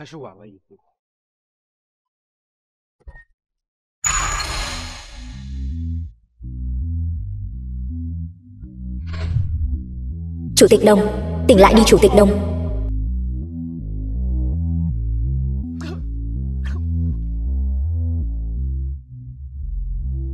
Chủ tịch Đồng. May mà chủ tịch mạng lớn cuối cùng vẫn được tôi cứu lên. Thì ra đều là do các người giở trò sau lưng. Hướng Hằng, tự hỏi lòng mình đi. 2 năm nay tôi đối xử với anh thế nào? Tôi nói lại lần nữa, tôi từ trước đến nay đều là người của chủ tịch. Đặng Minh Tu, nếu muốn người khác không biết, trừ khi mình đừng làm. Em gái tôi yêu anh nhiều như vậy, vậy mà anh ngày nào cũng nghĩ cách hãm hại em ấy. Sự tham lam, giả dối, ích kỷ của anh đều khiến tôi cảm thấy ghê tởm. Bây giờ là lúc mọi thứ trở về đúng vị trí của nó. Chẳng lẽ cuối cùng mọi nỗ lực của tôi đều là công cốc sao? Đồng Tuyết, anh biết lỗi rồi. Anh cầu xin em hãy cho anh một cơ hội nữa. Tha thứ cho anh được không? Anh thật sự yêu em mà. Đồng Tuyết, chẳng lẽ em quên rồi sao? Em nói em cũng yêu anh. Em dựa dẫm vào anh. Em nói em rời xa anh, em sẽ không sống nổi. Bây giờ anh biết lỗi rồi. Trước đây anh chỉ là bị ma xui quỷ ám, nên mới làm ra những chuyện không bằng cầm thú như vậy. Anh cầu xin em tha thứ cho anh. Anh là người trưởng thành rồi. Làm sai thì là làm sai. Hơn nữa anh còn hại con của chúng ta. Tôi sẽ không tha thứ cho anh đâu. Xin lỗi. Anh đúng là một tên khốn. Anh biết lỗi rồi. Đồng Tuyết, anh cầu xin em quay về. Chúng ta làm lại từ đầu được không? Chúng ta đã ở bên nhau lâu như vậy, chẳng lẽ em không hề lưu luyến chút nào sao? Anh phải làm sao mới có thể tha thứ cho anh? Dùng mạng của anh được không? Hôm nay anh sẽ quỳ mãi ở đây. Anh sẽ dập đầu lại em. Nếu em không tha thứ cho anh sẽ dập đầu cho đến khi em tha thứ. Nếu như em không tha thứ cho anh sẽ dập đầu đến mất mạng. Anh đúng là rất biết câu biết duỗi, là một kẻ vô liêm sỉ. Trước đây là tôi đã đánh giá thấp anh rồi, chị. Hay là em nghĩ một người ích kỷ như hắn ta hôm nay sẽ mất mạng ở đây sao? Hắn ta chỉ là đánh cược em sẽ mềm lòng thôi. Nếu em thật sự mềm lòng thì mới thật sự thua rồi. Không phải vậy. Không phải như thế đâu. Tôi biết tại sao cô lại luôn nhắm vào tôi. Cô chỉ là chê tôi nghèo. Cô luôn coi thường tôi. Nhà họ Đồng của các cô cũng luôn coi thường tôi. Đồng Tuyết, chẳng lẽ em thật sự không nhìn ra cô ta đang ly gián mối quan hệ giữa chúng ta sao? Đồng Tuyết, em còn nhớ ngày đầu tiên chúng ta quen nhau không? Chân em bị trật, anh đã cõng em từ trên núi xuống dưới núi. Giày của anh đều mòn rách rồi. Em nói em thích ăn cơm nhà làm, anh liền vì em mà học nấu ăn. Em nói em muốn ăn gì đó, dù muộn đến mấy anh cũng ra ngoài mua cho em. Em nói em muốn leo núi, anh không chút do dự thu dọn đồ đạc. Chúng ta lập tức đi ngay. Mỗi ngày kỷ niệm tình yêu của chúng ta, bao gồm cả sinh nhật em, ngày lễ tình nhân và ngày quốc tế phụ nữ. Ngày lễ nào anh cũng từng chuẩn bị bất ngờ cho em. Người ta có thể lừa dối 1-2 ngày, nhưng không thể lừa dối suốt 7 năm trời. Những điều tốt đẹp anh dành cho em trong 7 năm qua, từng việc một, chẳng lẽ em đều quên hết rồi sao? Anh thật sự biết mình đã sai rồi. Anh cầu xin em hãy cho anh thêm một cơ hội nữa. Anh nguyện ý dùng cả đời mình để chuộc lại lỗi lầm. Đừng có ở đây mà giả tạo nữa. Đặng Minh Tu, ban đầu tôi định cho anh giữ lại chút thể diện, để anh trước mặt em gái tôi ra đi một cách đàng hoàng hơn. Giờ thì xem ra không cần thiết nữa rồi. Cô không phải Đồng Tuyết. Đồng Tuyết mới là vợ của tôi. Có tha thứ cho tôi hay không là do em ấy quyết định. Đặng Minh Tu, đừng dùng bộ mặt giả tạo của anh để lấy lòng thương hại của em gái tôi nữa. Vô ích thôi. Bởi vì cho dù anh có giả vờ thế nào đi nữa cũng không thể thay đổi được sự thật anh là một tên cặn bã. Đồng Tuyết, cô không biết đâu. Anh ta còn tưởng cô thật sự đã mất mạng, khóc ở đám tang của cô, suýt nữa thì ngất xỉu. Nếu không phải tôi còn chưa tìm bà tính sổ, bà lại tự mình dâng lên trước. Trên đời này, bà là người không có tư cách nhất để trước mặt em gái tôi mà nói chuyện. Kiều An An, ta là mẹ kế của con. Cho dù con có thân phận cao quý đến mấy, chẳng lẽ con ngay cả sự tôn trọng cơ bản nhất đối với người lớn cũng không có sao? Bà còn biết bà là mẹ kế của tôi sao? Chưa kể đến năm đó bà đã dùng thủ đoạn đê hèn gì ép cha tôi phải cưới bà về. Một người mẹ kế tốt sẽ chủ động quyến rũ con rể của mình rồi lăn lên giường sao? Cô đều biết rồi sao? Mẹ kế quyến rũ con rể sao? Đúng là Lôi Vũ phiên bản đời thực mà. Hôm nay đúng là một phen hú hồn, mở mang tầm mắt rồi. Một người mẹ kế, một người con rể đều là những kẻ ăn bám người khác, lại dám lén lút sau lưng chủ nhân, lén lút với nhau. Loại gian phu dâm phụ này thời cổ đại đã sớm bị bắt bỏ xuống nước ngâm lồng heo rồi chứ. Nói bậy bạ. Đúng vậy, Đồng Tuyết, cô đừng nghe con điên này nói bậy bạ. Tôi với Minh Tu, chúng tôi trong sạch. Đủ rồi, mọi người đừng nói nữa. Ở bên nhau 7 năm, giờ tôi ngay cả lời nào của anh là thật, lời nào là giả cũng không phân biệt được. Tôi chỉ hỏi anh một câu, bao nhiêu năm qua, anh thật sự có yêu tôi không? Yêu? Đương nhiên là yêu. Nói nhanh như vậy, nói dối nhiều quá. Đến cả bản thân anh cũng tin rồi sao? Tôi yêu Đồng Tuyết. Đương nhiên có bằng chứng. Đồng Tuyết, em còn nhớ chúng ta kỷ niệm ngày thứ 3 không? Anh đã dành dụm tiền lương cả năm trời, đặc biệt bay ra nước ngoài để mua cho em chiếc vòng cổ độc nhất vô nhị trên thế giới bằng đá thạch anh xanh. Chính là cái đó. Anh thật sự nghĩ rằng tôi không biết chiếc vòng cổ này là giả sao?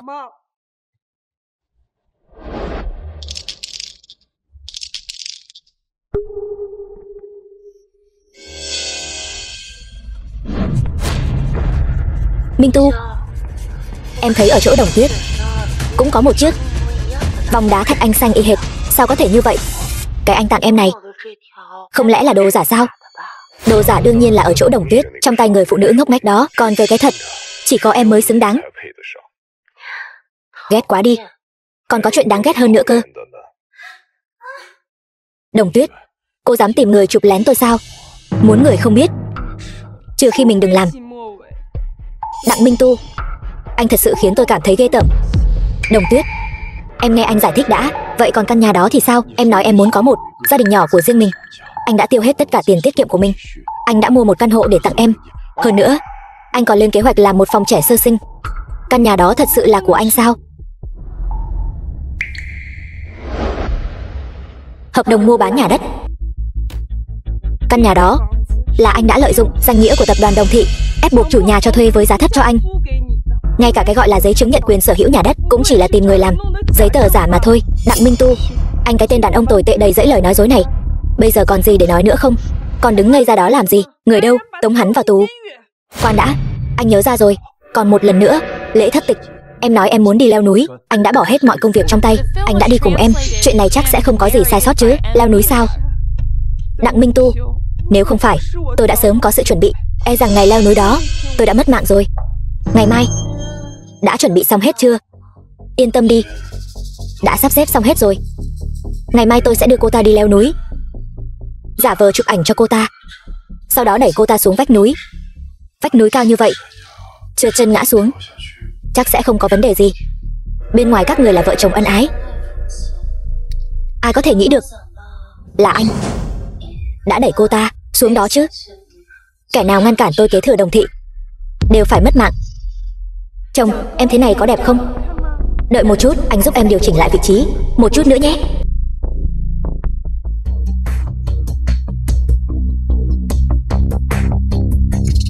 À, chồng, em hơi sợ độ cao, chúng ta đi thôi.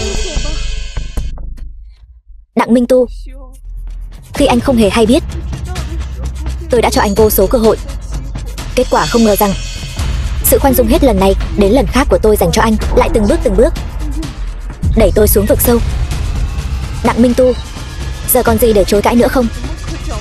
Đồng Tuyết, lần đầu chúng ta gặp nhau, tôi bị trật chân. Anh cũng biết thân phận của tôi nên mới cõng tôi xuống núi phải không? Từ sau đó tình cờ gặp ở thư viện, cùng một căng tin, đi học cùng tôi, đều là mưu kế anh tỉ mỉ tiếp cận tôi, phải không? Anh chưa bao giờ thực sự yêu tôi. Vậy còn em có thực sự yêu anh không? Trong mắt em, anh chỉ là một kẻ nghèo hèn, gọi đến thì đến, bảo đi thì đi, một món đồ chơi. Giờ tôi đã tiêu đời rồi, các người cũng đừng hòng đi.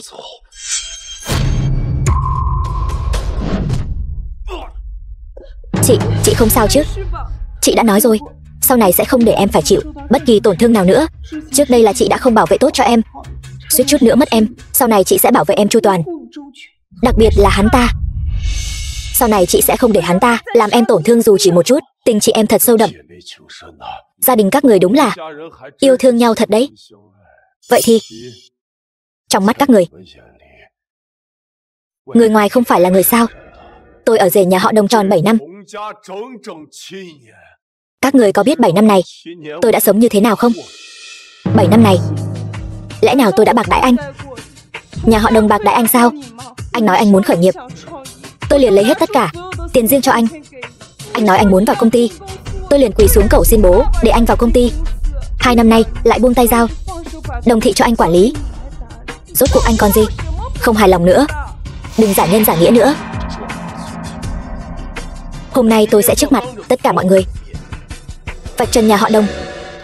Bộ mặt giả dối của các người, tôi biết các người luôn luôn coi thường tôi, biết tôi là một thằng nhóc nghèo từ trong núi ra. Tôi ở rể nhà họ Đồng 7 năm, sống còn không bằng một con chó của nhà họ Đồng các người. Sao anh có thể nói như vậy? Tôi nói sai sao? Tôi có năng lực, có khí phách, nhưng bố cô đề phòng tôi như đề phòng trộm vậy. 7 năm này, cho dù là một con chó cũng có một khúc xương để ăn chứ. Còn các người thì sao? Các người khắp nơi chèn ép tôi. Cái lão già đó mất mạng cũng không chia cho tôi một nửa gia sản. Cô có biết người ngoài nói gì về tôi không? Nói tôi là chỉ biết dựa dẫm vào vợ, một tên vô dụng ăn bám. Hóa ra bao nhiêu năm nay trong lòng anh lại nghĩ như vậy. Tôi còn ngây thơ tưởng rằng anh thực sự yêu tôi trước tiền tài và quyền thế. Tình yêu là gì chứ? Cô có biết ở bên ngoài không có cơm mà ăn, đói bụng là như thế nào không? Cô có biết bị người ta giẫm đạp dưới chân giống như chó phải uống nước tiểu không? Cô có biết bị người ta mắng là phế vật, trông như một kẻ vô dụng hèn nhát không? Cô không hiểu đâu. Tôi hiểu đó. Tôi hiểu rõ. Chỉ có thứ mình thực sự muốn nắm được trong tay mình mới là thật. Đồng Thị chỉ có thể là của tôi. Vậy nên anh đã vì Đồng Thị chọn cách tạo ra tai nạn để lấy mạng tôi sao? Nếu muốn trách thì hãy trách chính cô và cả người cha đã khuất của cô nữa. Tại sao không sớm giao công ty cho tôi chứ? Đừng dùng chiêu trò đáng thương để che đậy tâm hồn dơ bẩn và nội tâm thối nát của anh nữa. Ngay từ đầu anh đã vì tiền mới cố ý tiếp cận em gái tôi. Nhưng mà Minh Tu, tại sao anh lại không tin tình yêu tôi dành cho anh chứ? Chẳng lẽ anh không tin tôi sẽ giao Đồng Thị cho anh quản lý sao? Nếu không có ngày 25 tháng 4, vụ mưu sát anh dành cho tôi, thì Đồng Thị bây giờ đã sớm là của anh rồi. Ý gì vậy? Khi tôi biết được khoảnh khắc tôi mang thai, tôi đã quyết định chuyển nhượng tất cả mọi thứ của Đồng Thị cho anh. Minh Tu, em có thai rồi. Em đã mang thai con của chúng ta. Nhưng bây giờ vẫn chưa thể nói cho anh biết. Em muốn vào kỷ niệm 7 năm ngày cưới của chúng ta, biến nó thành một món quà bất ngờ tặng cho anh. Mong chờ em bé của chúng ta quá. Không biết là con trai hay con gái nhỉ? Sẽ giống anh nhiều hơn hay giống em nhiều hơn đây? Luật sư Trần, làm phiền anh theo bản thỏa thuận đã sửa đổi này soạn lại một bản mới. Tôi muốn sau kỷ niệm 7 năm ngày cưới với Minh Tu, chuyển Đồng Thị chính thức sang tên anh ấy. Chủ tịch Đồng, cô thật sự chắc chắn muốn chuyển toàn bộ cổ phần sang tên tổng giám đốc Đặng sao? Một khi đã chuyển đi, cô sẽ không còn bất kỳ cổ phần nào nữa. Tôi chắc chắn, tôi yêu Minh Tu. Tôi tin anh ấy sẽ quản lý Đồng Thị tốt hơn tôi. Hơn nữa, bây giờ chúng tôi đã có kết tinh tình yêu. Tôi tin Minh Tu nhất định sẽ là một người cha tốt. Rõ ràng anh sắp có thể đạt được thứ anh muốn. Rõ ràng anh chỉ cần lừa dối tôi thêm vài giờ, Đồng Thị sẽ là của anh. Nhưng anh lại ngay cả diễn kịch cũng không muốn diễn nữa. Thậm chí còn hại con của chúng ta.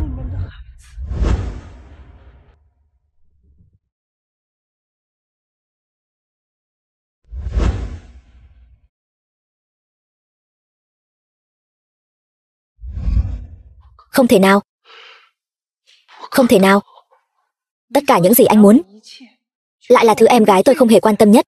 Vốn dĩ cô ấy chỉ muốn trao tất cả cho anh, thế mà anh lại phụ bạc một người phụ nữ thật lòng yêu anh. Trời có mắt, sẽ không để anh đạt được ước nguyện đâu. Sao lại thế này? Tôi đã tự tay lấy mạng con của mình. Tôi đã tự tay lấy mạng con của mình. Tôi không phải là người. Tôi là một súc sinh. Tôi đáng lẽ phải mất mạng. Minh Tu, anh đừng bị bọn họ lừa gạt như thế. Bọn họ đang diễn kịch để kích động anh đấy. Anh không nhìn ra sao? Tất cả là tại cô, cái đồ hồ ly tinh. Cô đã quyến rũ tôi, cô đã mê hoặc tôi, cô lừa tôi nói rằng cố chủ tịch không hài lòng về tôi. Đồng Tuyết không có tôi trong lòng. Chính là cô.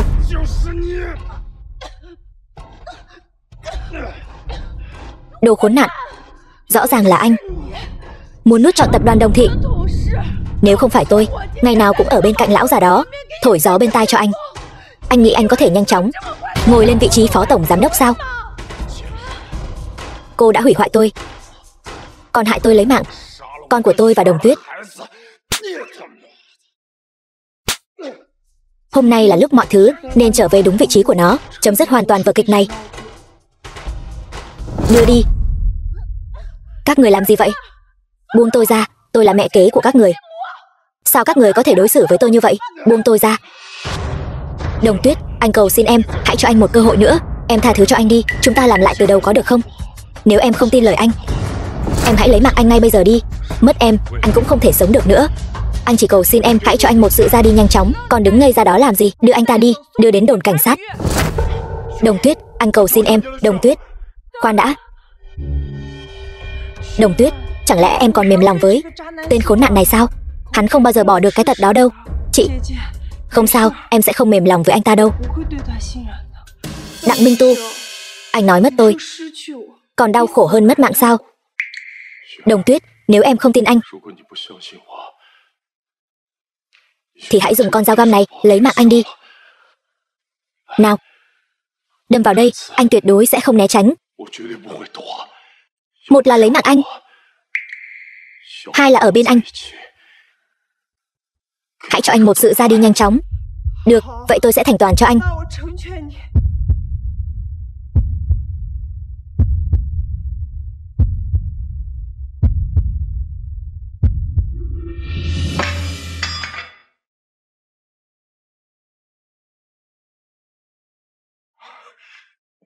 Đồng Tuyết, anh biết ngay là em yêu anh mà, đúng không? Là như vậy đúng không?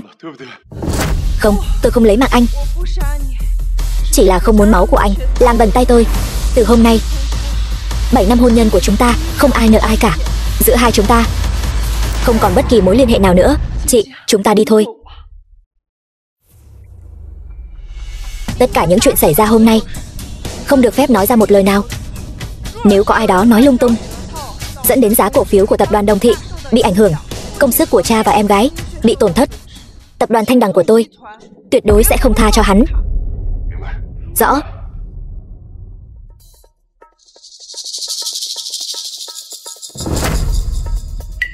Các người làm gì vậy?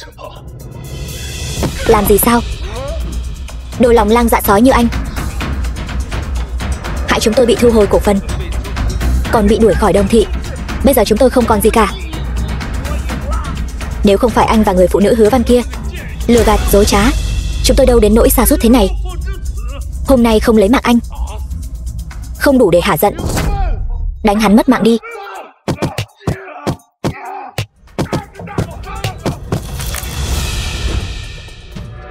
Em gái, em sẽ không mềm lòng với hắn chứ? Không đưa hắn vào tù đã là sự nhân từ lớn nhất đối với hắn rồi. Dù sao đây cũng là Đồng Thị. Nếu hắn thật sự mất mạng ở đây, tin đồn ra ngoài sẽ làm tổn hại đến danh tiếng của Đồng Thị. Chị, bảo họ dừng tay, đuổi hắn ra ngoài đi. Sau này hai người đường ai nấy đi, vĩnh viễn sẽ không còn liên quan gì nữa. Được, hôm nay cứ tha cho hắn lần cuối. Tất cả dừng tay.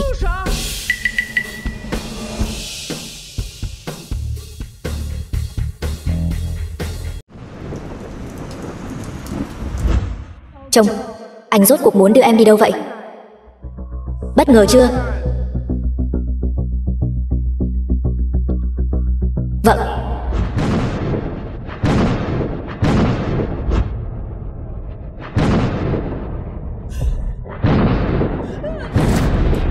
Đồng Tuyết, đừng kêu lên nữa, là anh đây. Đồng Tuyết, em đừng chạy, anh có chuyện muốn nói với em. Nửa đêm nửa hôm, anh vào phòng tôi làm gì? Đồng Tuyết, anh yêu em, anh biết em vẫn còn yêu anh, đúng không? Nếu như anh biết em đã mang thai con của chúng ta, anh tuyệt đối sẽ không làm hại em. Bây giờ nói gì cũng vô ích rồi. Tôi đã cho anh rất nhiều cơ hội rồi. Chị nói đúng, không đưa anh vào tù đã là sự nhân từ lớn nhất rồi. Đồng Tuyết, em vẫn chưa hết giận sao? Làm gì đấy? Đồng Tuyết, em đừng sợ, anh không làm hại em đâu. Anh chỉ muốn em tha thứ cho anh. Hôm nay em không nỡ làm hại anh. Được. Vậy anh sẽ trả lại cho em. Anh điên rồi, chúng ta đã ly hôn rồi. Ly hôn rồi chúng ta vẫn có thể tái hôn mà, anh có thể đợi em mà. 1 năm, 2 năm, thậm chí 10 năm. Chúng ta lại ở bên nhau. Làm lại từ đầu được không? Không quay lại được nữa rồi, mãi mãi không quay lại được nữa rồi. Anh đi đi, nếu không tôi sẽ gọi người đấy. Đồng Tuyết, em không yêu anh nữa phải không? Em vậy mà ngay cả tính mạng của anh cũng không quan tâm nữa rồi. Đồng Tuyết, tình yêu của em rốt cuộc cao quý đến mức nào vậy? Từ khi anh bỏ mặc tôi một mình ở dưới đáy biển, tôi đã không còn là Đồng Tuyết của ngày xưa nữa rồi. Nếu bây giờ anh đi, tôi có thể cho anh một khoản tiền để anh không phải lang thang đầu đường xó chợ.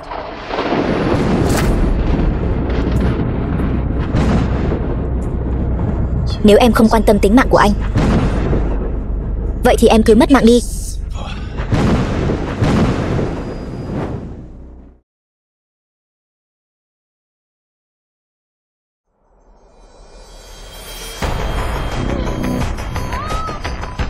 Đồng Tuyết, em tỉnh rồi sao? Em nhìn anh này, anh quên không giúp em tháo băng dính ra rồi. Bây giờ anh sẽ giúp em tháo ra nhé. Đồng Tuyết, anh có làm em đau không? Tối qua, anh sợ họ đem em đi mất, nên anh mới làm như vậy. Em sẽ không trách anh chứ? Rốt cuộc anh muốn làm gì? Đồng Tuyết, anh chỉ muốn mãi mãi ở bên em. Nhưng em lại không yêu anh, mà anh lại không thể rời xa em. Anh đành phải trói em ở đây thôi. Anh thề, chỉ cần em tha thứ cho anh, em yêu anh thật lòng, anh sẽ không làm hại em đâu. Đồng Tuyết, em sợ anh sao? Anh mau thả tôi ra. Không được. Nếu anh thả em ra, em sẽ bỏ trốn mất. Đúng rồi, anh có mang cho em một thứ này.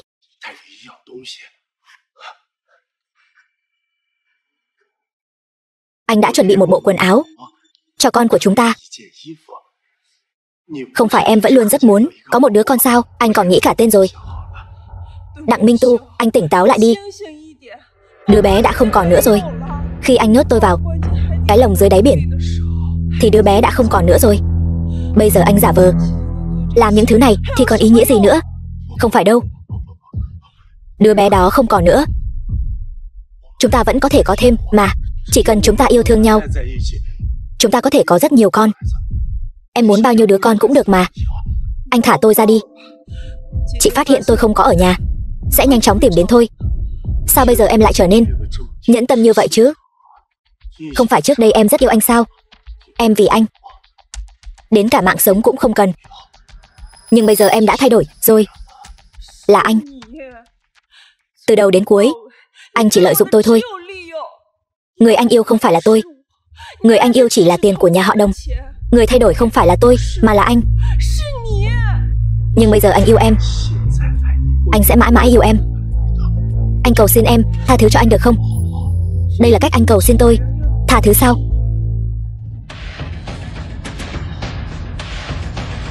Anh chỉ là vì quá yêu em nên anh mới trói em đến đây mà. Đúng rồi, anh còn mang theo sổ hộ khẩu nữa. Chỉ cần bây giờ em gật đầu, chúng ta sẽ lập tức đến cục dân chính làm thủ tục tái hôn. Em vẫn là Đồng Tuyết mà anh yêu. Anh vẫn là người mà em yêu, Đặng Minh Tu. Chúng ta có thể yêu thương nhau, được không? Anh nghĩ còn có khả năng sao? Đặng Minh Tu, quay đầu là bờ. Đừng cố chấp nữa. Không được. Em không thể không yêu anh. Em nhất định phải yêu anh. Chỉ khi em yêu anh mới có được lợi thế để giành lấy Đồng thị.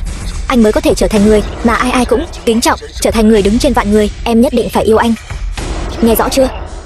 Đặng Minh Tu, anh buông cô ấy ra. Đứng lại. Chị, hắn ta điên rồi, chị mau đi đi. Hắn ta có làm em bị thương không? Chị mau đi đi. Chị sẽ không bỏ rơi em đâu. Tiền tôi đã mang đến cho anh rồi, anh mau thả em gái tôi ra. Các người đúng là tình chị em sâu nặng thật đấy. Hôm nay tôi muốn xem thử tình chị em của các người sâu nặng đến mức nào. Đặng Minh Tu, em gái tôi hết lần này đến lần khác tha thứ cho anh, nhưng anh lại mãi mãi không biết trân trọng, ngược lại còn lợi dụng sự mềm lòng của cô ấy, hết lần này đến lần khác làm tổn thương cô ấy. Tha thứ sao? Mày có biết cái chân này của tao đã bị gãy như thế nào không? Bị người ta phế gãy không thương tiếc đấy. Rõ ràng hôm đó các người đều nhìn thấy, vậy mà vẫn dung túng cho bọn chúng phế gãy chân tao, đè tao xuống đất, đạp như chó vậy. Mày nói cho tao biết đi, cái thứ khốn nạn này gọi là tha thứ hả? Anh muốn bao nhiêu tiền tôi đều có thể cho anh, chỉ cần anh thả Đồng Tuyết ra. Ở đây có 10 triệu, nếu không đủ tôi có thể lập tức sai người đi lấy thêm. 10 triệu sao? Cô Đường Đường là chủ tịch tập đoàn Thanh Đằng, tài sản bạc tỷ, cô lấy 10 triệu ra để bố thí cho kẻ ăn xin hả? Anh muốn bao nhiêu tiền tôi đều có thể cho anh. Tôi muốn toàn bộ Đồng thị, muốn toàn bộ tập đoàn Thanh Đằng. Không thể nào, mày im đi, tất cả là tại mày. Nếu không thì Đồng thị đã sớm là của tao rồi. Mày lẽ ra đã phải mất mạng từ lâu rồi. Tao có năng lực như vậy, tại sao tao lại phải ở trong nhà họ Đồng của các người, là một con chó chỉ biết vẫy đuôi chứ? Hôm nay, một là trả lại tất cả những gì thuộc về tao, hai là tất cả các người đều phải mất mạng cho tao. Sao nào? Không phải nói tình chị em sâu nặng sao? Bảo cô giao ra tập đoàn Thanh Đằng, cô lại không muốn nữa rồi sao? Cái thứ tình chị em thá gì chứ? Người vì tiền mà mất mạng, chim vì mồi mà vong. Không ai là không yêu quyền thế, không ai là không yêu tiền. Ai nói tôi không muốn, tôi đồng ý. Cô nói gì? Tôi nói tôi đồng ý. Chỉ cần anh thả Đồng Tuyết, Đồng thị có thể cho anh, tập đoàn Thanh Đằng cũng có thể cho anh. Cô sẵn lòng cho tôi tất cả sao? Trong lòng tôi, Đồng Tuyết là quan trọng nhất. Nếu anh không tin, tôi có thể gọi luật sư đến, chúng ta sẽ ký thỏa thuận ngay tại chỗ. Cô đúng là một người phụ nữ xảo quyệt. Tôi sẽ không tin cô đâu. Vậy anh muốn thế nào? Tôi chẳng muốn cái gì cả. Tôi chỉ muốn xem tình chị em của các cô sâu đậm đến mức nào. Trước khi anh đến, tôi đã biết anh muốn gì rồi. Thỏa thuận chuyển nhượng tập đoàn Thanh Đằng tôi đã chuẩn bị sẵn rồi. Bây giờ chỉ cần anh thả Đồng Tuyết ra, chúng ta sẽ ký ngay tại chỗ, tuyệt đối không có bất kỳ mánh khóe nào. Nếu có bản lĩnh, cô ký rồi ném qua đây đi. Chị, đừng mà.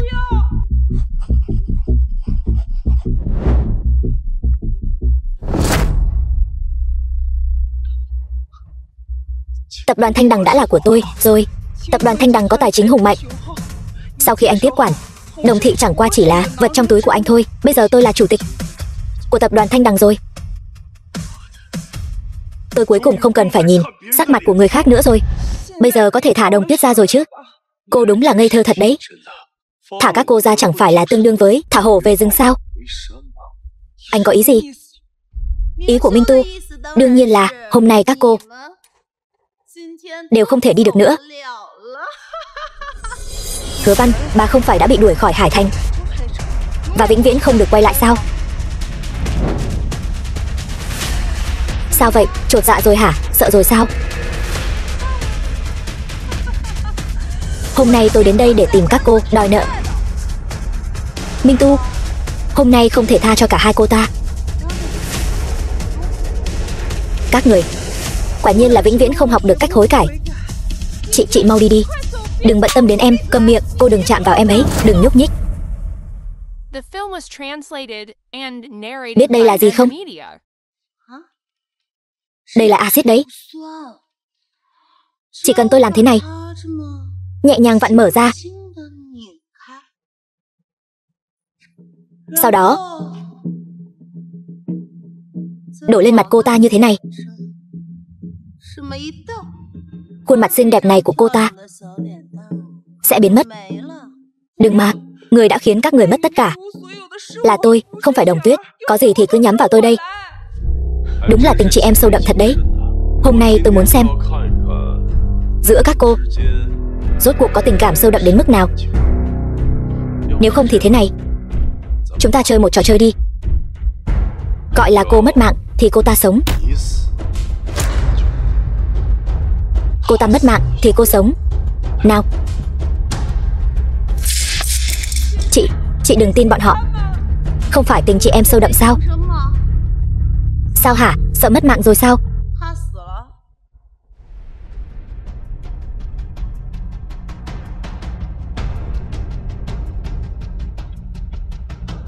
Đừng mà chị, đừng mà.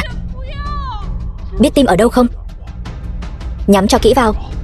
Lát nữa mà không mất mạng thì người mất mạng sẽ là em gái cô đấy. Đây là do chính các người nói. Nếu tôi mất mạng, các người sẽ thả em ấy ra. Vậy thì xem cô có mất mạng hay không đã. Nhanh lên đi.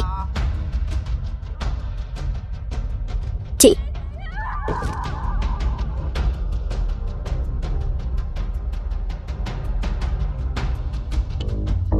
Thả tôi ra. Chị, tất cả là lỗi của em. Là em đã hại chị. Cô sẽ không nghĩ rằng cô ta mất mạng thì cô thật sự có thể sống sót đấy chứ. Điều tôi ghét nhất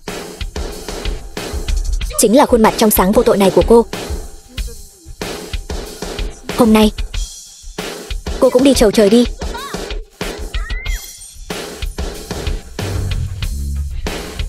Cô vậy mà vẫn còn sống. Con tiện nhân này.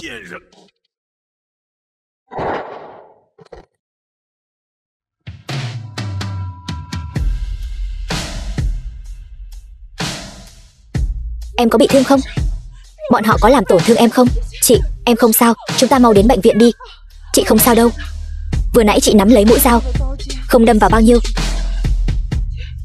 Chị không sao thật là tốt quá. Tất cả là lỗi của em. Đều là em suýt chút nữa hại chị. Chị đã hứa với bố mẹ sẽ bảo vệ em thật tốt. Trước đây chị không có ở đây, bây giờ chị đã trở về rồi. Chị nhất định sẽ bảo vệ em thật tốt. Chị